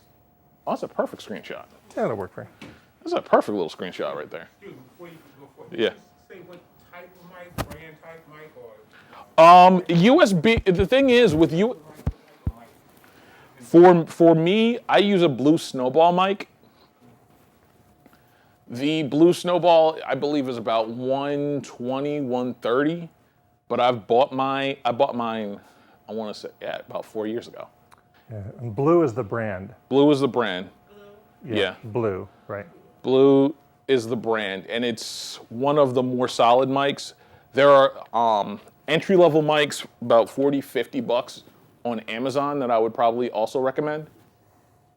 Like, podcasting can be as expensive as you want it, but it also can be just as inexpensive as you want it, and you can also make it work. But having a mic for podcasting to me is non-negotiable. Like, that's how you determine how serious you are about it. Because you once you start doing this, you'll be able to tell, okay, that person doesn't have a mic. Okay, that person does have a mic. I will say this, if I may comment.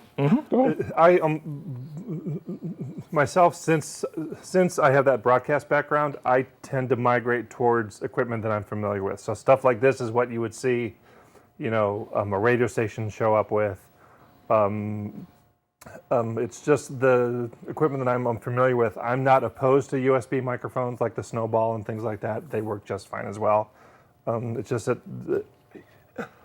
this equipment, microphones like this, is kind of really just, what I'm the most familiar with, what I'm the most comfortable with. And the equipment, I know that, I could pound a nail with this microphone and it would still work. Whereas Yes. with the Snowball, that might not necessarily be the case. you saying the this, wrong with that this? No, it's not. What is the this? I'm sorry, say that again? You saying the this, what is the this? Like these microphones, this is a Shure Yeah. SM48.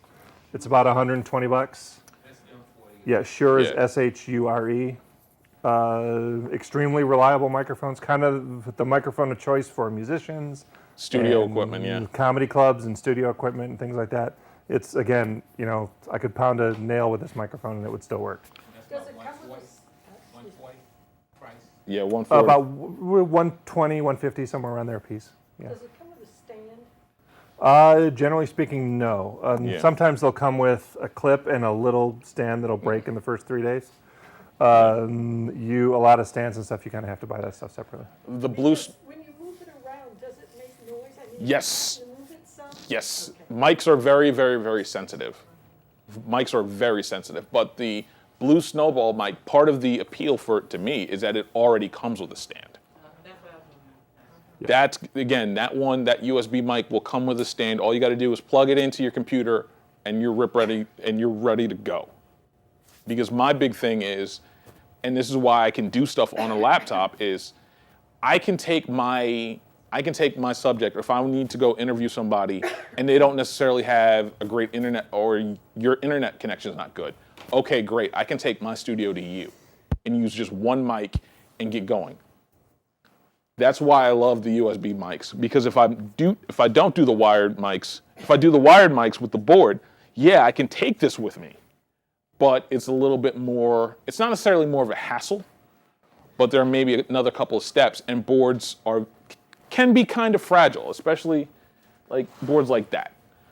The big thing about what I like to do, another thing, if you want to get to recording people and you don't necessarily have to be in the same room, especially in the era of COVID. This is why podcasting is probably one of the more popular forms right now.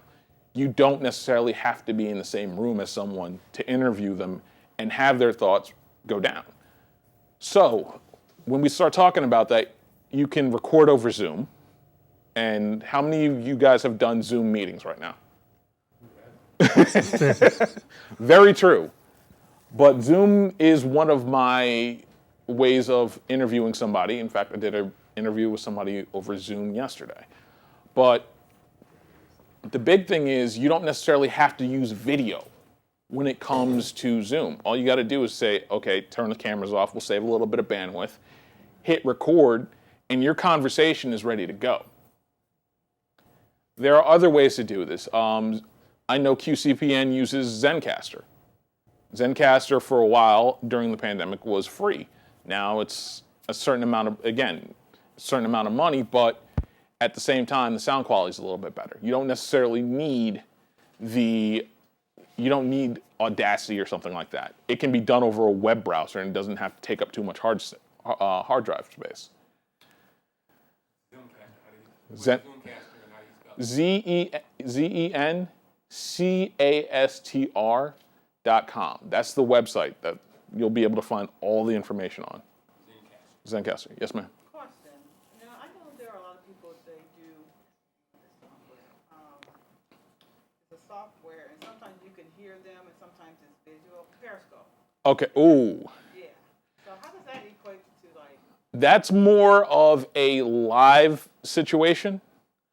I am not a fan of Periscope, mainly because anything can happen. Your video can drop, or if you want to do something in terms of Periscope, in terms of your own brand, like for further branding purposes or to bring people back to your podcast, things like Periscope work. I would not personally trust Periscope. That's like an addition to the podcast, and that's not necessarily to make it the basis of your podcast. So Zencastr, Zoom, Skype. I know people have used Skype before to record podcasts. I've done an interview over Skype. I think those are the main three. Am I missing one more in terms of like teleconferencing? I mean, you can use FaceTime. Yeah. They have Google Meet now. Yeah, Google Reach is a good one. But the big thing is you want, and it goes back to sound quality. Like FaceTime, you could do it, but it's gonna sound bad. Zoom, you can do it, but it may or may not sound bad because of your internet connection. The best way to do a podcast is in person, because that way everything is under your control. The big thing you want to do when we start talking about production software, we're talking about doing all of this stuff, is you want to control all the variables so that it's as smooth as possible. Because again, you do not want to make it like work. What are the variables? Can you just give us a general list? Besides sound, something may not connect. Like again, for instance, I was going to show you guys like some of the stuff I work on. Like you may not have like an inefficient connection. Like my computer's fairly old. I can't use this to show you stuff. Your mic may not work at the time. There are your interview shows up late, and they have a time. Again, they have a set time where you have to finish recording. The idea is to make this as simple, like variables like that. So, and this is going into a whole other direction, but this is the rule of thumb I give in terms of interviews. If you're going to conduct an interview, you give yourself 15 minutes on the front and the back end. So if you're doing a podcast, you want to talk to somebody for about 30 minutes, give yourself at least 45, maybe 50, because there's always going to be that technical aspect that's not going to work at that point. And if it does work, then hey, you got more time to prep your interview. So. You said no cluttered room. Was there something else about the spot where you choose to record? Acoustics is a big thing. Acoustics is a very big thing that I personally, because if you sound like you're in a wind tunnel, it's going to distract. You do not want, it goes back to the sound thing. You do not want to be in a spot where it distracts. Because the minute you start doing it in a spot that distracts, it becomes, again, no one's going to really listen to your podcast for longer than 5 minutes. The idea is to make this as sound like you're that person's in the room as much as possible. Yes? Okay, so one of the variables would have been to declutter, but then the other variable would seem that you need like stuff in the space to fill the sound. right? I'm pretty sure in that podcasting room, the big thing about that is they have stuff to absorb soundproof.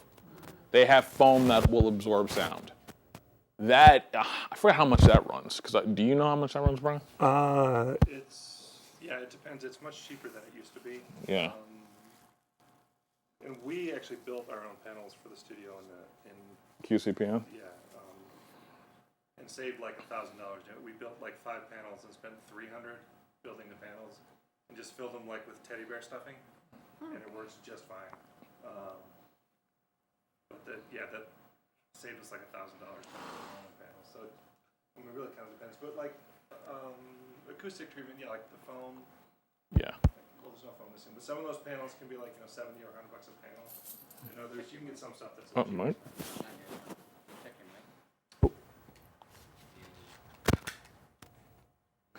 It seems to be running. Oh. I have a green light Okay. and a green thing. Good. Trying to think about acoustics are one of those things.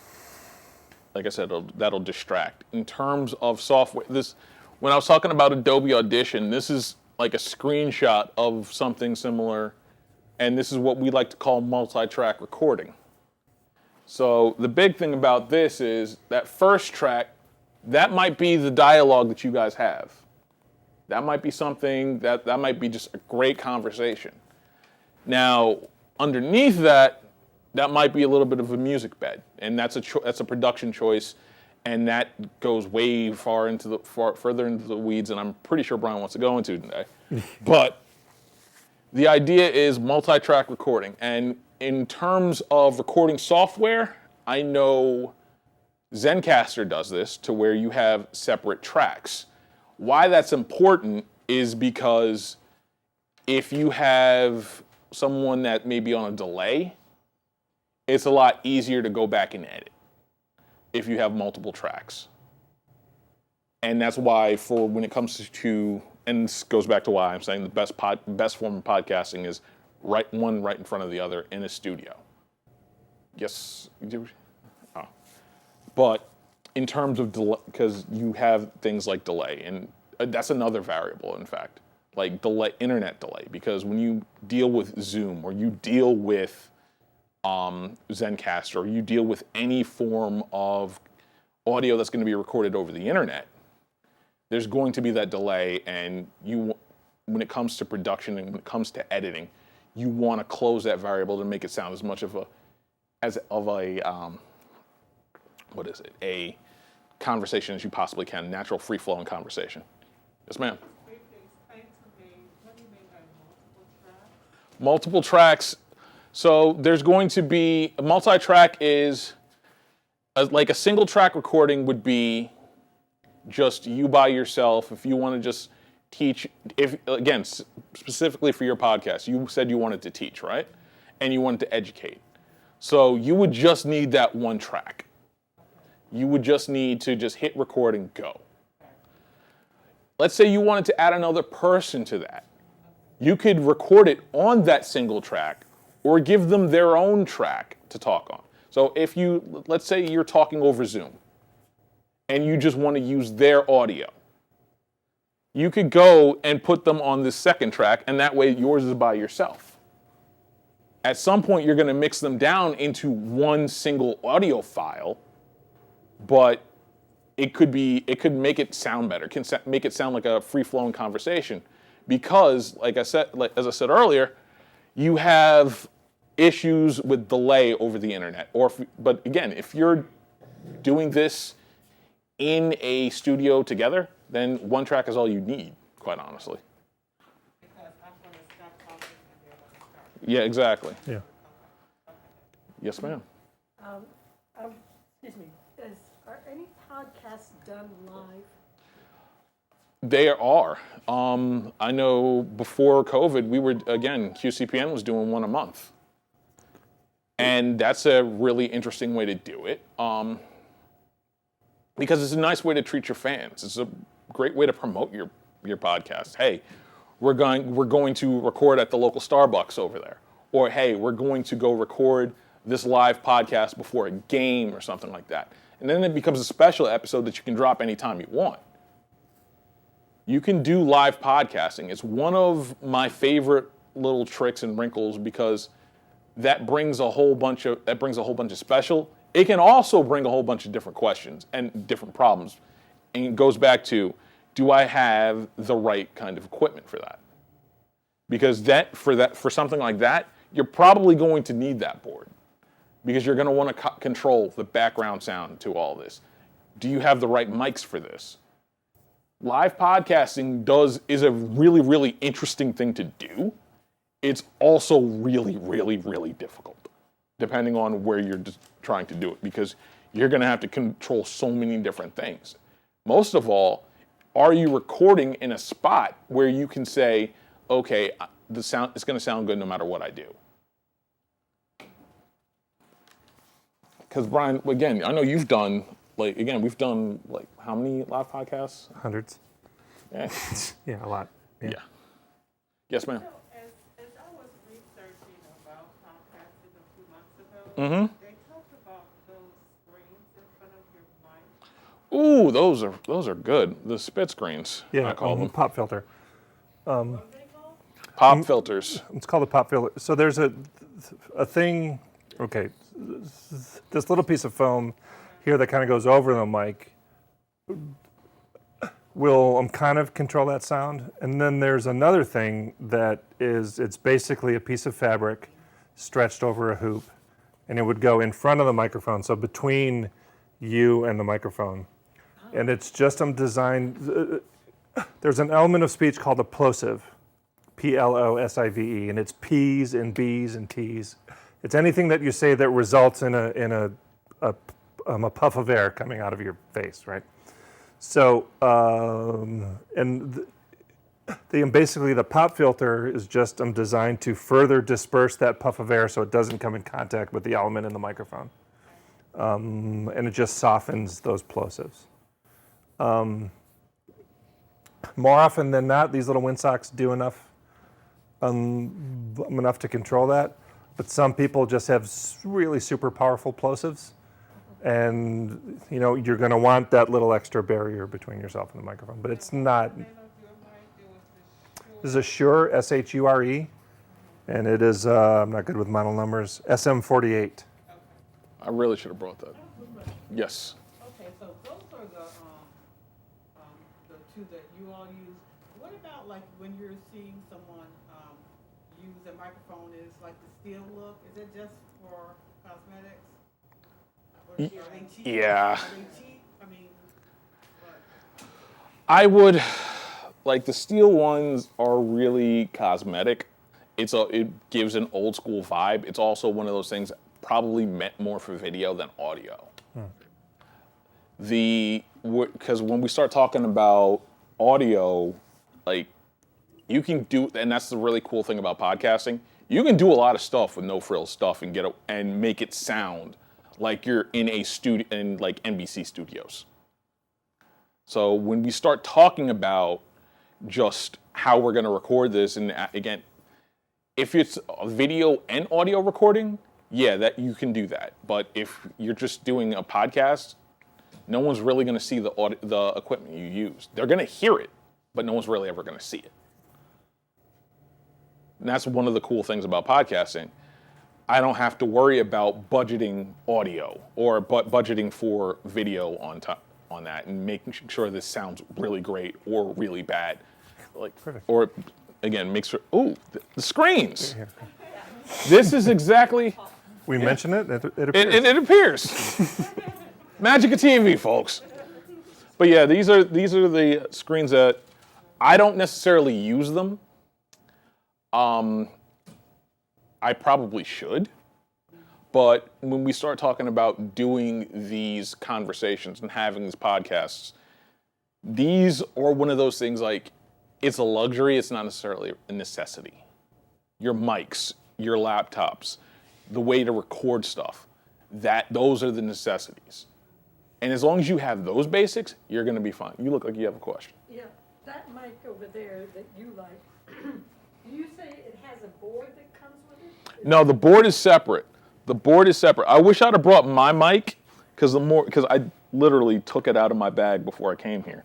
I don't know why I did.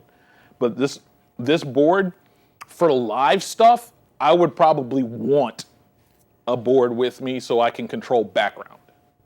You can go ahead and hold that up so that they can see Yeah. it. Ordinarily, we would, not that we don't trust you, but ordinarily we would pass this stuff around. But I Yeah, think you but can understand why we unfortunately, might yeah.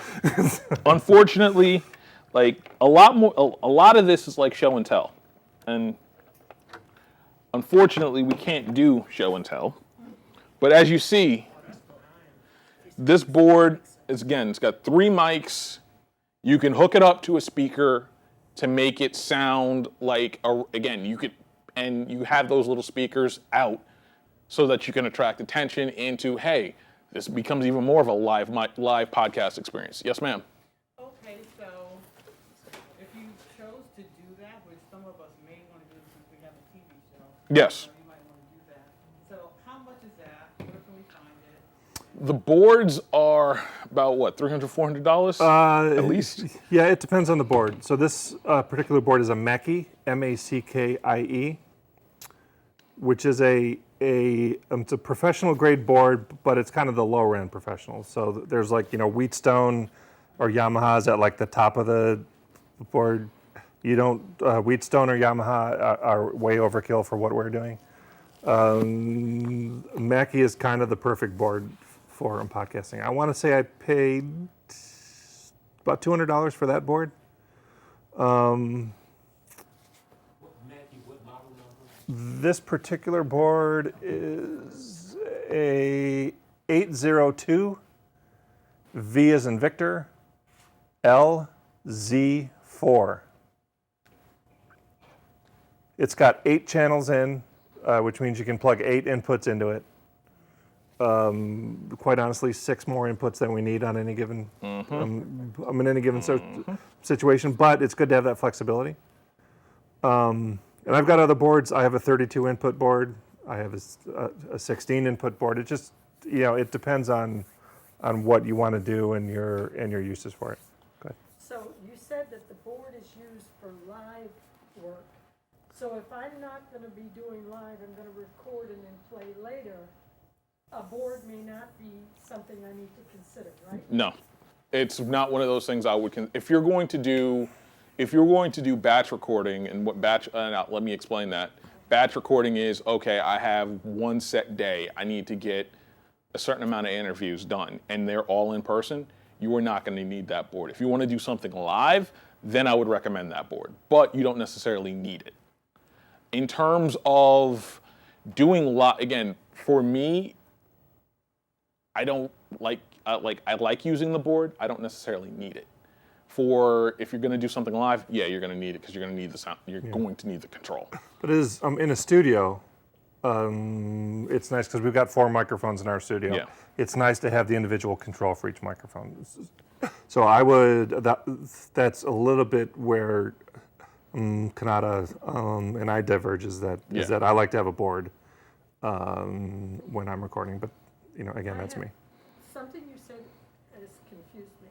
Mm-hmm. Because we used to have a live broadcast here. I was involved for 7 years. And we would be reading the paper and such, and we both had our own boards. Mm-hmm. Oh, you had we your own board. Connection, and that went into a board, and we were live the whole time. And we had things set. Now, what confused me is you said if you have a day picked out, and you're going to do several interviews, when you're with that person, don't you have to plug them in and plug yourself in? Even if you're not broadcasting live. You're just one-on-one together to stack up for future. For future, if you're batch recording, yes. that's technically up to you because there are virtual boards. There are softwares for the blue mic that I use just to record into my laptop. There's a gain knob that I use personally, and you can tune it to, and that's part of batch recording. Sometimes is that you sound check. You have to. But if I'm sitting with you and I'm interviewing you, and we're not broadcasting, but we will. And I've got the mic here. Do we have one we share? I mean, that's up to you. That's on. How do we not have to use a board, even for something that? Because you're still because the way I'll do it is sometimes I'll record via over the internet, or I'll either record on my laptop. And that laptop replaces the board. Yeah, whereas I would have a board. Yeah. There's a million ways. Like There's I've got a Zoom recorder here, which is this little tiny recorder, that records audio onto an SD card, and I can plug 2 microphones into here and record a 2-channel interview with you and me, or I can hold it here because it has a microphone on the top, and I can hold it like this, and I could interview you this way. So there's 1,000 different ways to skin a cat. Ultimately, it's whatever you've got the bandwidth for, whatever you've got the resources for. Because that was very confusing. For the Yeah. 2 of us reading, we had to have, now we had old equipment, Right. so, all right, thank you. No, don't worry about it. No, I really need that question because you're right. There's multiple different ways for it. You look like... So our particular laptop. or Yeah. whatever, And am I correct that depending upon the brand, that they have their own quality and their own? Yeah, there's always going to be internal software depending on the mic that you use for the USB. And there will be a virtual gain knob for you. And the ideal, and I guess I can tell you guys this, because if we're going to talk about sound quality, my ideal recording is somewhere between -8 and -18 decibels. And the reason I say that is because when we start talking about recording, matter of fact, it's right here. It's right here. Like you want it in, like not in the green, but not in the red, essentially. And the reason for that is because if you get in the red too often, it clips your sound. And clipping sound is going to affect your sound quality. So my aim, this is why you do mic checks, per se. So you want it in the yellow? Yeah, you want it in the yellow. That's where you want to it. kind of live in the yellow. Yep. Live in the, yeah. You live in the yellow. You don't want it in the green, surprisingly, because the green, it may not pick up. Like you might have entire conversations that people miss or that you're gonna have to boost later and edit. Oh, this is another one of my my golden rules. Make sure everything is done in pre-check, again, in mic check before you get going, before you record. Because something will go, if something can go wrong during an interview, it will go wrong. So make sure that you're living per se in that yellow zone, and that your mics are connected and everything else like that. Spend about 5 to 10 minutes before any interview or any conversation, or you're recording an episode with your friends. Spend 5 or 10 minutes doing whatever you have to, just not making sure that all the variables are gone. Because if something can go wrong, it will go wrong, and it has gone wrong for me before. Matter of fact, actually, Brian, you were there yesterday when I was trying to figure out Zoom, per se. And occasionally I'll record I record something for Locked On Hornets and figuring out software. And it took me nearly 15, 20 minutes to figure out how I was going to make sure that, one, the board was going to talk, again, I could hear the person that I was interviewing over Zoom, and then I have to make sure that they can actually hear me. So before, like I said, this is where you give yourself 15, 20 minutes. Pre-check everything, because if not, literally will go wrong. In terms of equipment, let me hear some of your podcast concepts, because maybe I can help you guys figure out what kind of setup you're probably going to need. All right. All right, I've got someone I want to interview in another state. Okay. Senior person, not very sophisticated, familiar with technology. You're going to want Zoom. You're going to want to do that over Zoom or Skype. And then when you do that, the big thing is they're not going to have a mic, but in cases like that, you're going to be okay. But you need to have the mic.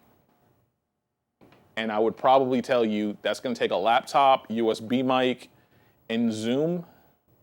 And you're going to want to have an Audacity or an Audition running in the background to record your own sound to make sure that you're coming through pretty decently in that interview. What if all they have is a rotary phone? Actually, that still works. Zoom still works because Zoom, they can call in. Yeah. Yes, ma'am. Okay, so what would be best for if you're doing interviews internationally? Zoom, Skype, like international interview. Like if the interview is not with the person in front of you, either Zoom or Zencaster. I would probably recommend those two. Zoom, Zoom because you can do it for free. Zencaster if you have a little bit of disposable income and you're wanting better sound quality. That's basically my rule of thumb for that. We've had international interviews at the network. I have one podcast on the network. I talked with someone in Italy and someone in India, and we had really good success with Zencaster. Can the general public notice the difference between Zoom and Zencastr? Is that? Yeah. Well, the general public, no, the general public doesn't. General Zencaster is made specifically for podcasters. And the way that it works, it's actually real simple, and I'm going to try to explain it as simply as I can. Kanata and I are recording a podcast. He's in another state. I'm here in Charlotte. So Zencaster, nobody has to download anything for Zencaster. You just have to have an account. It's about $20 a month. It's not super expensive. So I'm going to be the host, and so I'm going to create the show in Zencaster on my end. You have to use Chrome or Firefox. It doesn't work on any other browser. And I'm going to create the window in which we'll record the show. And then I'm going to send him an email with the link to that window. And all I got to do is click. Right. All the guest has to do is click on that and then just speak, because then they'll get connected to the window where I've created the show. And what Zencaster does, it records on Kanata's laptop. It records his audio track onto his laptop and my audio track onto my computer. And then when the show's over, when you're finished recording, it sends both of those clips to Dropbox or Google Drive or wherever you want it to go. And then I've got access to both of those tracks, and then we stitch them together, and it makes a cohesive. Yeah. It makes it easy. Yeah. We started when the lockdown started. We started initially doing stuff with Zoom, and I did not have a lot of success with Zoom. And so after about the first week, we made an immediate switch to Zencaster, and it's maybe the smartest thing I've ever done. Zencaster's been working really, really well for us. So, and it's super easy on the other end for people to use. But if the other end, I apologize, but the other That's end, right. they're just using not even a cell phone, but just a rotary. You're saying they need to click, but they don't have a computer. Yeah. Then in that case, Zoom. you're stuck with Zoom. Yeah. But they'll be able to dial in, and good luck to you. But we did not have good success with Zoom. Because you're also, the thing with the rotary phone in that case, you're going to have to be super patient because there's going to be a significant delay. The thing, and I'm sorry, the thing, anytime you're recording something over long distance, over some sort of internet-based or Zoom-based recording thing, you kind of have to alter your discussion style or your interview style. You can't talk over each other. You can't interrupt each other. So it really lends itself to more of a question and answer and less of a discussion sort of thing. Because in a general free-form discussion, you kind of talk over each other and you build off each other's thoughts and things like that. You really can't do that effectively on Zencaster or on Zoom. So it really kind of needs to be, I ask a question, I let the other person answer that question. When I think that person is done, then I ask another question. So you do have to kind of alter your style when you're doing something online like that. Yes. What about recording sounds? If I were recording someone at a distance, let's say, and they're at a certain river or something, and we're talking about something, and then for a minute, then they give us the sound. Let's say they can suppress it, but then we want to hear the rapids or something. Is there anything different you have to do when you're doing some kind of a sound, not just speech? this is where also multi-track, and this is why I will always recommend Adobe Audition, because even if you're asking them for that sound, that's something that I would probably ask them to record before the interview. And then all you do after that is insert that little sound and insert that into the conversation, and then no one's the wiser. The other thing that you can do is take a portable recorder like this one, or even just your phone. I just cut a pre-produced episode for a series, basically a documentary type series that we're doing, and I needed shots of driving around Charlotte. So I just took my recorder and went and drove around Charlotte and got some traffic noise and people on the streets and stuff, and then used that sort of ambient noise to add to the piece that I was working on. But you can always go out, the same way they shoot movies, and sort of record sound effects on your own and the sounds that you need on your own. The sound of somebody getting punched in the face isn't that person getting punched in the face. It's a piece of meat on a wooden slab in a studio somewhere. So you can, and that's actually kind of really the fun part, is going out and recording your own sound effects. Yes. I don't get to do it very often, but when I do, I really love doing it. Brian has this really funny saying that is so true. The fun part is putting it together. The hard part is marketing it. Yeah. So we get to talk about the fun part right now. Yeah. You had a question, ma'am? Yeah. Nowadays the phones that this what they call the C card. Yes. Okay.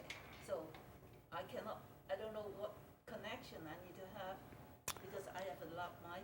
Yep. And so I'm going to show you. I'm going to show you how big of a dork I am. Is that what I need? Yeah. And Hold on. Please tell me you brought lav mics with you, Brian. Oh, I do have. Yeah.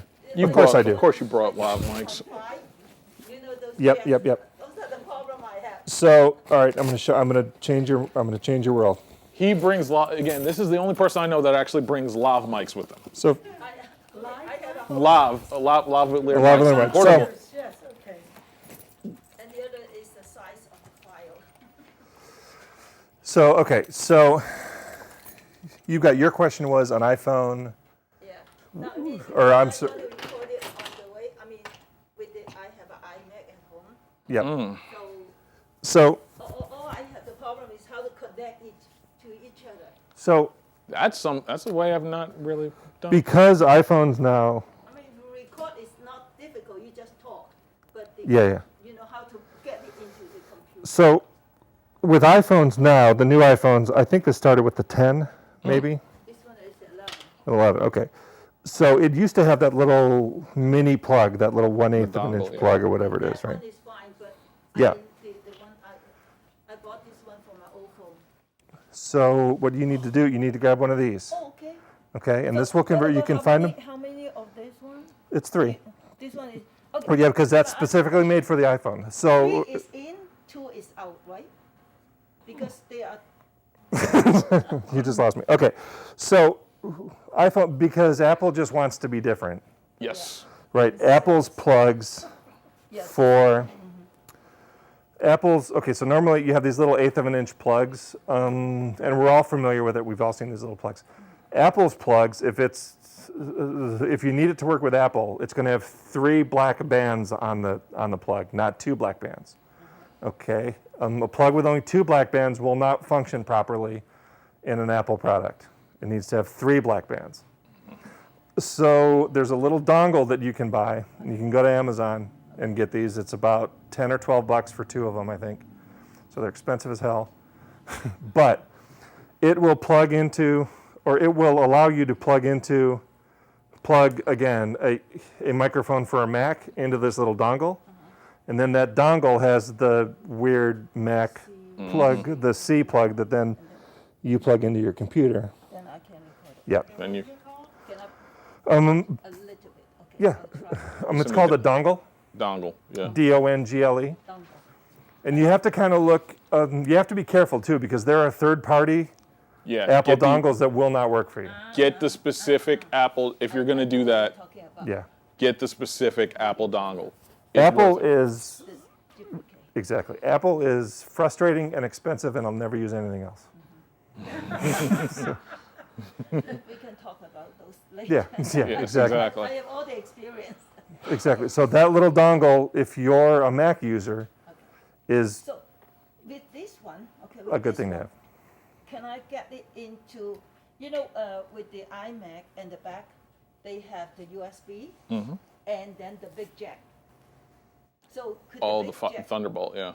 could the big jack get into this? Oh, the quarter inch. Yeah. Yeah. So what you would need is a 1/8 inch, 1/8 Adapter. inch female to quarter inch male converter. Those are at like those are at audio stores all the time. If I go to Best Buy, I don't know with whom I can ask. Some of them, they don't even know how to. Like go to Sam Ash for something like that because they're like a quarter. So they're like maybe not even a quarter, like $1, but they're not expensive at all. Yep, absolutely. Absolutely. One thing I did forget. A must. You have to have headphones. Oh, You have to. what kind? It doesn't, again, as long as you can wire have to something get a into converter. headphones, I'll show you. it's very, very necessary because otherwise your sound is going to bleed into the laptop or you're going to create a feedback loop. You need headphones. I don't understand what you said about them. Specifically for internet recording, if you're recording over Zoom or Zencaster, you're going to hear the person talking back into you in your own audio recording, and it's going to be very, very distracting. Headphones are a must. Are they ones with an actual mic on them, or? You can have whichever headphones you want. So if you have some headphones that were given to you via phone, but you can plug them right into your laptop, those will work. You don't need a specific set of headphones. It does not help or hurt you. The big thing is you just want to make sure you're not creating feedback and making sure that your sound is not very distracting. All right, what are some other concepts? I mean, I think you've kind of I covered everything. Do you covered. have a recommendation of a type of headphones? For the headphones, I would probably go like Audio Technicas are my favorites. Audio Technicas because they're not like they're not Bose level expensive, and you can get them from anywhere from $80 to $100. And I recommend having your own pair to travel with, no matter what. And at least I know specifically in radio, your own headphones are gold. I would say the same thing in podcasting. Keep a really solid pair of headphones because it'll help you when it comes to editing as well as when you start talking about doing interviews as well. All right, and Brian's going to tell you how to market your own podcast, guys. And I will say too, there's a website. In addition to Amazon, Amazon is a great source for equipment at reasonable prices. And I know Amazon has their issues, but they can, you can get a lot of gear and a lot of little gadgets and things like that that you need for reasonable prices. And usually all that stuff's available if you're a Prime member, and it shows up the next day. And there's a website called bswusa.com. B is in Brian, SW, USA.com. It's a broadcast equipment website, but a lot of times they'll have deals on headphones and microphones and things, and they'll have packages. I just bought a package of 5 Audio Technica headsets, very nice headphones, a package of 5 for $100. And that's $20 for a pair of headphones that would normally be about $80 or $90. So occasionally they'll have real good deals like that. So bswusa.com, and you can get other microphones and computers and all kinds of high-end equipment you'll probably never use, but you can. It's a good resource for equipment. B as in boy, S as in Sam, W as in Wayne. Yep, USA.com, bswusa.com. And the other headphones that you said was called Audio what? Audio Technica, 2 words, audio, like audio, Technica, Technica. And then there's other, Sennheiser is a good brand. I have never met a Sony I didn't like.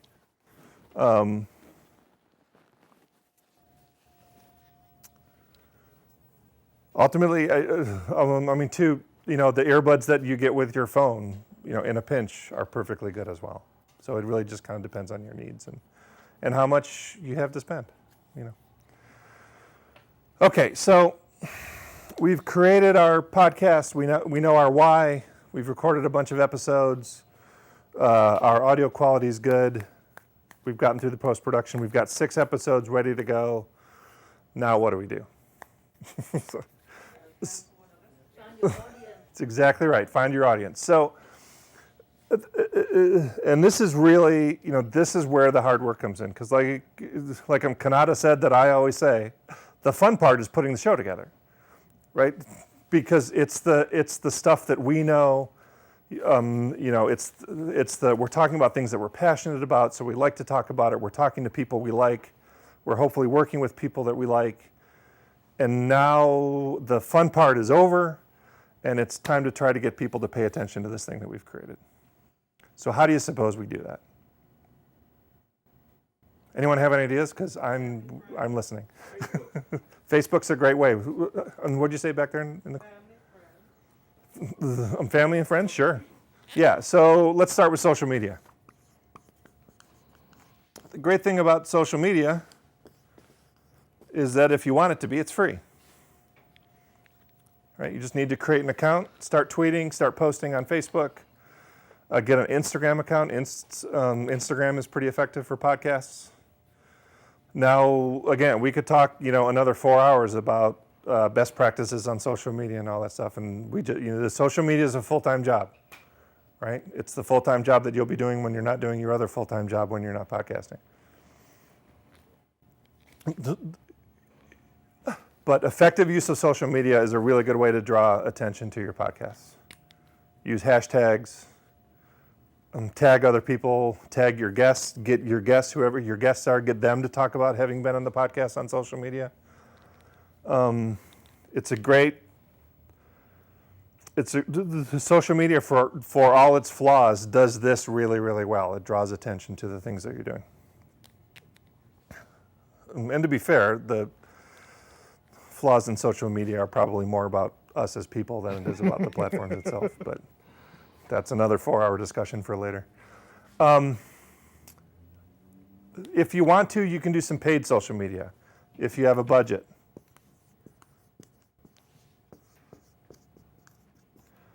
But in another 4-hour discussion for next time, don't expect to just boost a Facebook ad and think it's going to draw a bunch of people to your thing, because that's just not how it works. You have to experiment. You have to see what works and what doesn't. You've got to spend a little bit of money, do some A/B testing. Who knows what A/B testing is? Anybody? So A/B testing is when you basically create 2 different kinds of posts. You kind of know who your post is going to be targeted to or who your podcast is for. You do 2 different kinds of posts.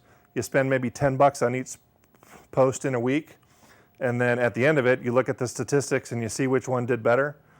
And you take the one that did better and you do everything based on that one and over the one that didn't. So A/B, it's a long, slow play. And this is really kind of getting into the nitty-gritty of social media and digital marketing and stuff. I don't expect a lot of podcasters to do a lot of A/B testing because there's not enough time in the day. If you want to do it and you know how to do it, it's a good way to figure out what your audience wants to see, but it takes a long time and it can get expensive. Even at $10 a spot, it can get expensive.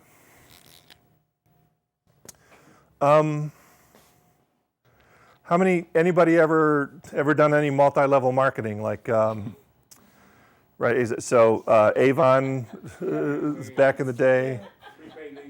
Yeah, exactly. Right, Amway, prepaid, any of that stuff. So podcasting's a little bit like that, where you, in order to be successful and to keep getting the words out, you have to be a relentless self-promoter. Tell everybody about your podcast, not just family and friends. Your family and friends will either embrace your podcast or they will throw you out of the family. But you have to be a relentless self-promoter. Tell everyone you can possibly tell about your podcast. Print up T-shirts. print up business cards, pass out your business cards to everybody. It's exhausting. Do you still do business cards? Occasionally, someone I'm asking me for one earlier. I don't. I do have friends, they still Yeah, I don't. business people. Yeah, I do use an app called Haystack, which is free, which is the thing that we just did a second ago. You can create multiple. It's free. You can create multiple cards for yourself. Like, I'm also a writer, producer, director, so I have one card for my writing, producing, and directing. I have one card for the Queen City Podcast Network. I have another card for the Carolina School of Broadcasting, where I run the curriculum. I have another card for just being a husband. And, so, you can create multiple cards for yourself.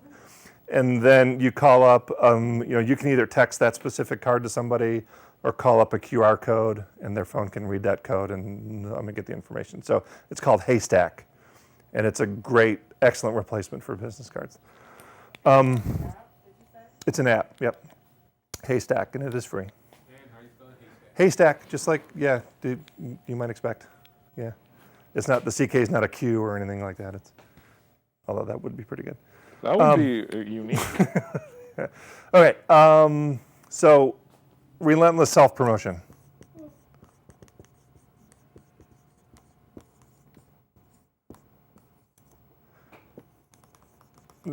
That says relentless self-promotion, trust me. The other thing that you can do is be a guest on other people's podcasts. And reach out to other people who have podcasts.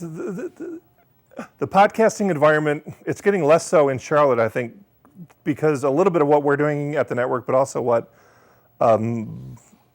WFAE is doing. But podcasting tended to be a little siloed, right? So like everybody had their own podcast, and nobody talked to each other about their podcasts, and they didn't really work together. And like, there's enough of an audience around that we don't have to be that way. We can all work together. Your podcast is going to be way different from my podcast, which is going to be different from yours, which is going to be different from yours. So we're not competing for an audience. It's a great big internet out there. There's room enough for everybody. So we can work together. So I can be a guest on your podcast, even if it's not necessarily something that, I normally talk about. I might be interested in talking with you about that, and then I can talk about my podcast at your podcast. That's literally how the network started. I brought 5 local podcasts together. The Comedy Zone podcast, the Charlotte podcast, which was about like news and current events, the Yelp Charlotte podcast, which is all about food and entertainment. I was already producing the Comedy Zone and Yelp. Cheer Charlotte Radio, which is about the local beer scene. And Creative Loafing's Local Vibes, which was a local music podcast. Which has morphed into something else now. Right. A moment of silence for Creative Loafing. But initially, I just brought 5 local podcasts together, and I wanted to see what happened if we all just cross-promoted each other. So one week, Yelp might promote Cheer Charlotte might promote the Comedy Zone would promote Creative Loafing would promote the Charlotte podcast, and the next week we changed it up a little bit. Well, guess what happened? Everybody's numbers spiked. All 5 podcasts across the board, their numbers spiked. 1 in 3 months, their numbers doubled in 3 months. So I had proof of concept. We added a few more podcasts, did the same thing. Everybody's numbers spiked again. 8 months later, Ortho Carolina came to me and said, how can we get involved? And I said, I don't know. But let me give it some thought, and I'm sure I can come up with something. Yeah. Right? And so we met a couple weeks later, and I showed them some packages and said, here are some sponsorship levels. And they came back 2 weeks later and said, we're in at the title sponsorship level. So 8 months after I launched the network, and again, all we did was cross-promote each other and talk about each other. It was not brain surgery, right? And then 8 months later, I had I'm a title sponsor, and now we're the Queen City Podcast Network powered by Ortho Carolina. And we're operating as a business. Good. Are you at liberty to disclose what that sponsorship level was, dollar amount? I can't really tell you the Ballpark. I can say it's 4 figures a month. 4 figures. Yeah. That's Ortho Carolina. And now we just, we signed on for their second year. We help them with some of their audiovisual needs and some of their other marketing needs. They've got a podcast on the network. But now we've grown from 8 or 9 podcasts when Ortho got involved to 28 local podcasts. We're releasing more than 70 episodes a month. And so what they're very happy with us and what we're doing, and it all just started with cross promoting each other. Go ahead. I was just curious, with your sponsors, how much time per show are you designating to promote? So for the most part, every podcast on the network runs a little 10-second thing at the very beginning that says, the Yelp Charlotte podcast is a member of the Queen City Podcast Network, powered by Ortho Carolina. Find out more at queencitypodcastnetwork.com. So Ortho Carolina gets a mention every single podcast that the network releases. And like I said, more than 70 episodes a month. And then a lot of our podcasts will run a 15 or 30-second spot for Ortho Carolina. Just once per show. And then not in the way you generally, think. every time somebody mentions the podcast network, they should say, we're here in the Queen City Podcast Network, powered by Ortho Carolina. What were you going to say, Kanata? And again, the spots are not what you think. They're more of the general health spots where you would think it's basically when you start talking about advertising, and this is also really getting into the weeds, unfortunately, but make sure that your advertising fits what you're trying to do. Because there are a lot of times where you'll hear a spot on a podcast and it's like, this doesn't make sense for what you're trying to do. Yeah. For Ortho, it works for us because, again, hyper-local. Ortho you can find literally at the corner of basically every street in Charlotte if you're not careful. So when you start talking about marketing and getting to that level, make sure that what you're doing makes sense for what you're doing.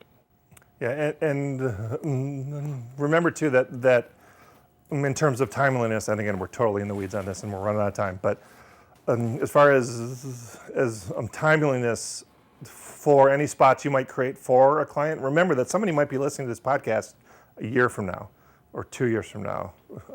So you don't want to say, hey, there's a big sale at whatever place this coming Saturday, because that doesn't mean anything in 2021. So make sure that if you create an ad for Ortho Carolina, that it's, here's how working with a standing desk can help your posture and your blood pressure and all that stuff. And if you have any questions, you can find out more at orthocarolina.com. So the ads that we run for Ortho are timeless as far as they're going to be as effective, and the information is going to be the same 12 months from now as they are today. I just wanted to know, in this case, Ortho is your sponsor. Title sponsor, yep. So can you get others? Or Absolutely. Yeah, I wouldn't have signed the deal if I couldn't But get any. how could other people or other companies get their name in if it's dedicated first 10 seconds? They have to be in there somewhere. Yeah, well, any new sponsors just wouldn't be able to get in at that level. So what I would do is create other levels, and what we have done is create other levels for other sponsors. So or we've also created packages. Maybe a sponsor just wants to advertise on the news-related podcasts or just the entertainment-related podcasts. So those are then smaller levels, and for those we might ask for $500 a month.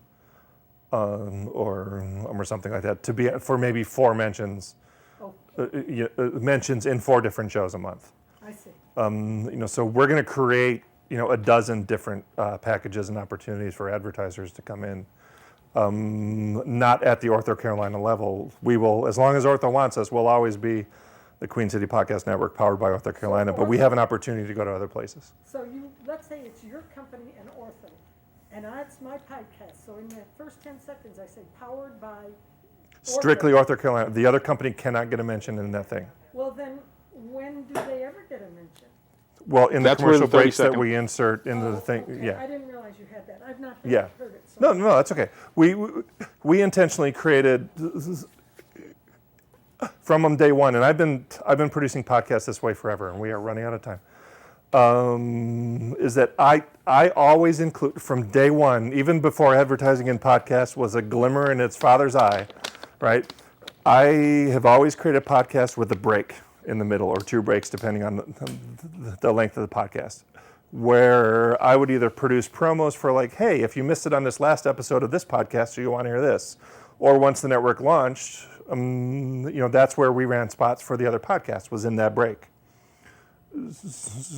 so that your listeners already know that we're going to take breaks and they're going to hear spots at some point, so that all of a sudden, 3 years into the thing, if there's never been a break before, and all of a sudden, you're taking a break in the middle of content and it's a commercial, your listeners are going to freak out because you sold out. So if you start from day one already building in breaks to your programming, your listeners will be conditioned to, oh, that's a break, and that's fine. Statistically, podcast listeners listen to commercials in the episodes. They do not zip through the commercials. So podcasting is an extremely effective advertising method, because listeners, not only do they listen to the commercials and not zip through the commercials, but they're also very loyal to the products that sponsor the podcast that they like. So would I, as a podcaster, if I didn't go through your company or your site, would I have to do that myself wherever I put my podcast? Yes. In other words, your company does that for me, right? But others would not.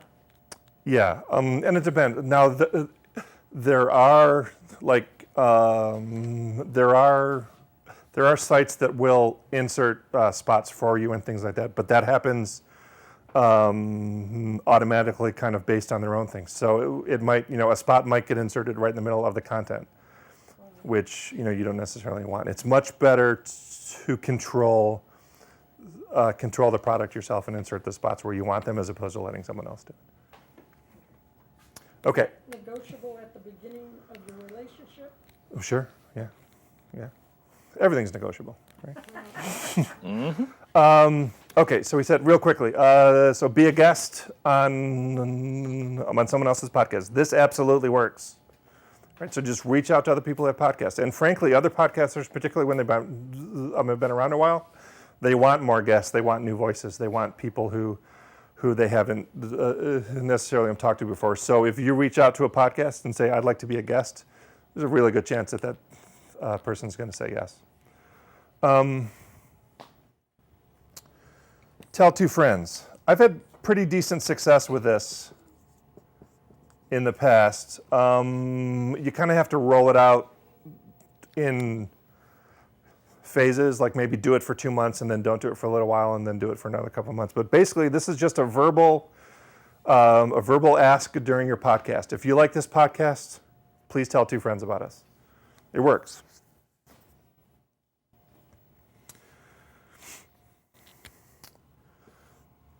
Really quick, we got about a minute left, right? Okay. All right. Rating and reviewing. You can ask your listeners to go to Apple Podcasts or wherever they get their podcasts and rate and review your podcast. That helps you in the algorithm.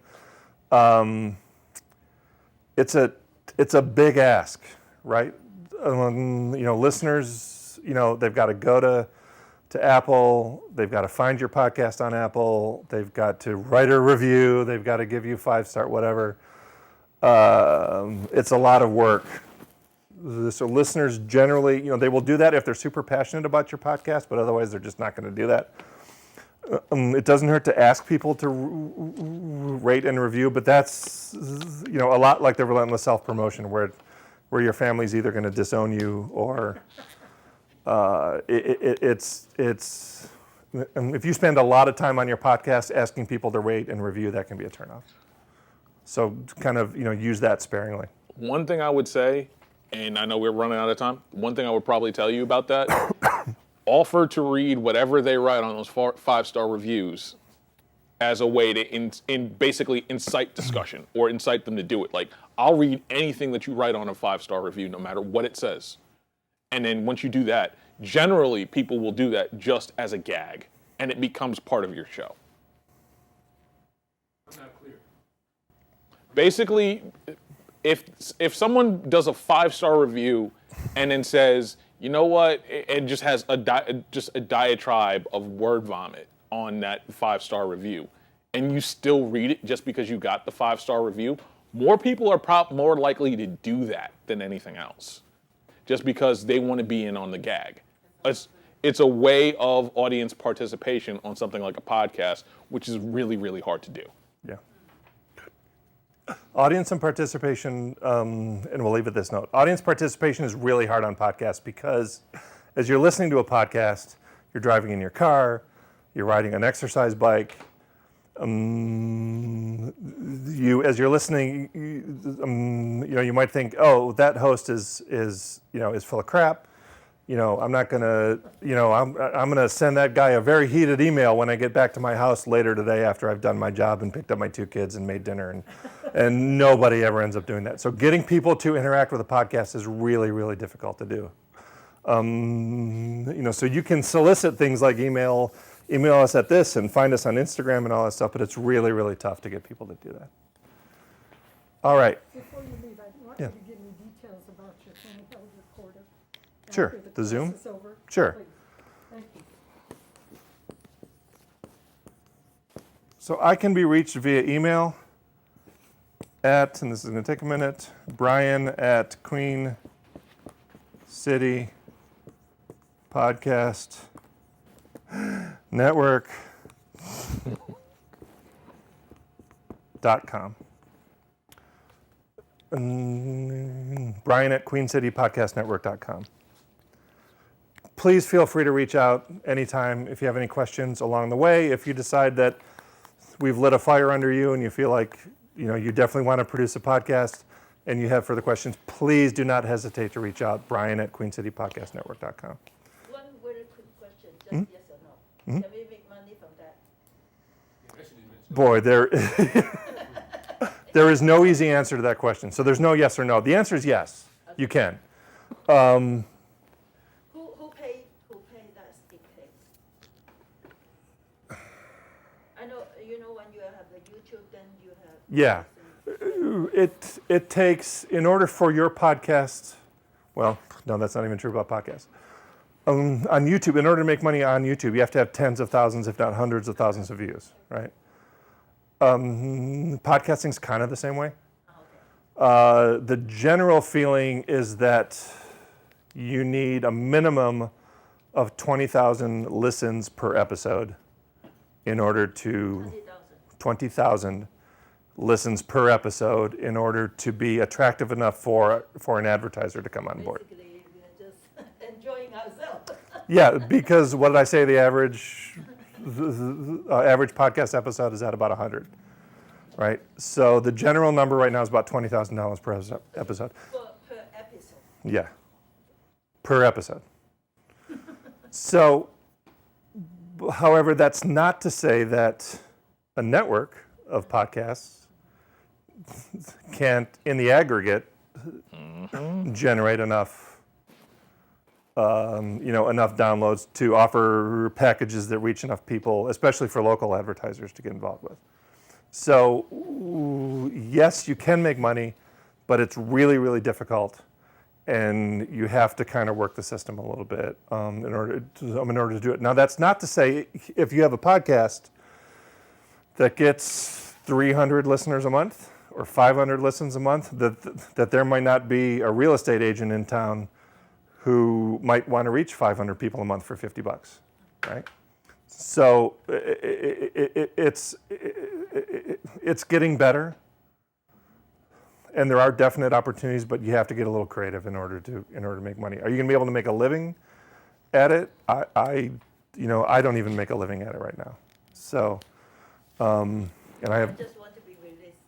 Yeah. No. Yeah. So okay. So realistically, then the answer to your question is no. No, because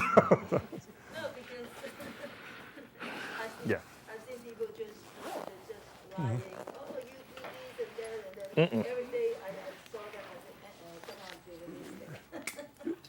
realistic. Again, there's that top 1%, the Joe Rogans, the Adam Carollas, the NPRs, there's that top 1%. You and I can't learn anything from those people because they're 1 in a million. Yeah. We can learn stuff from the people kind of working in the middle ground. You know, that's where we learn what we learn from. All right, I want to thank you guys for your time. This has been really, really fun. We could go on all night long. Yes. But I hope that, I know we've thrown a lot of information at you. There's a lot to think about, a lot to consider. It's not just as easy as sitting down in front of a microphone and starting to talk. You really have to know why you're doing it. Because if you go into it without a good why, you're going to burn yourself out because it's too hard, right? How hard has it been to do a TV show for 13 years? It's a lot of work, right? So this is a lot of the same things. It's just a lot of work. If you're willing to work and willing to put the time in and willing to do the kind of ugly, gritty stuff, you can be successful. But it's a tough way to go. But if you love it, it is so much fun. I was at the point in my career where I just wanted to do really cool things and work on fun projects with people I like. And I've finally gotten to that point now in my career, and it's more or less working out. So, if you really want to do it, make up your mind to do it and stick to it and be gritty, because it is a slog. Good. Thank you guys so much for your time. I appreciate it. Thank you. And please reach out. Yeah.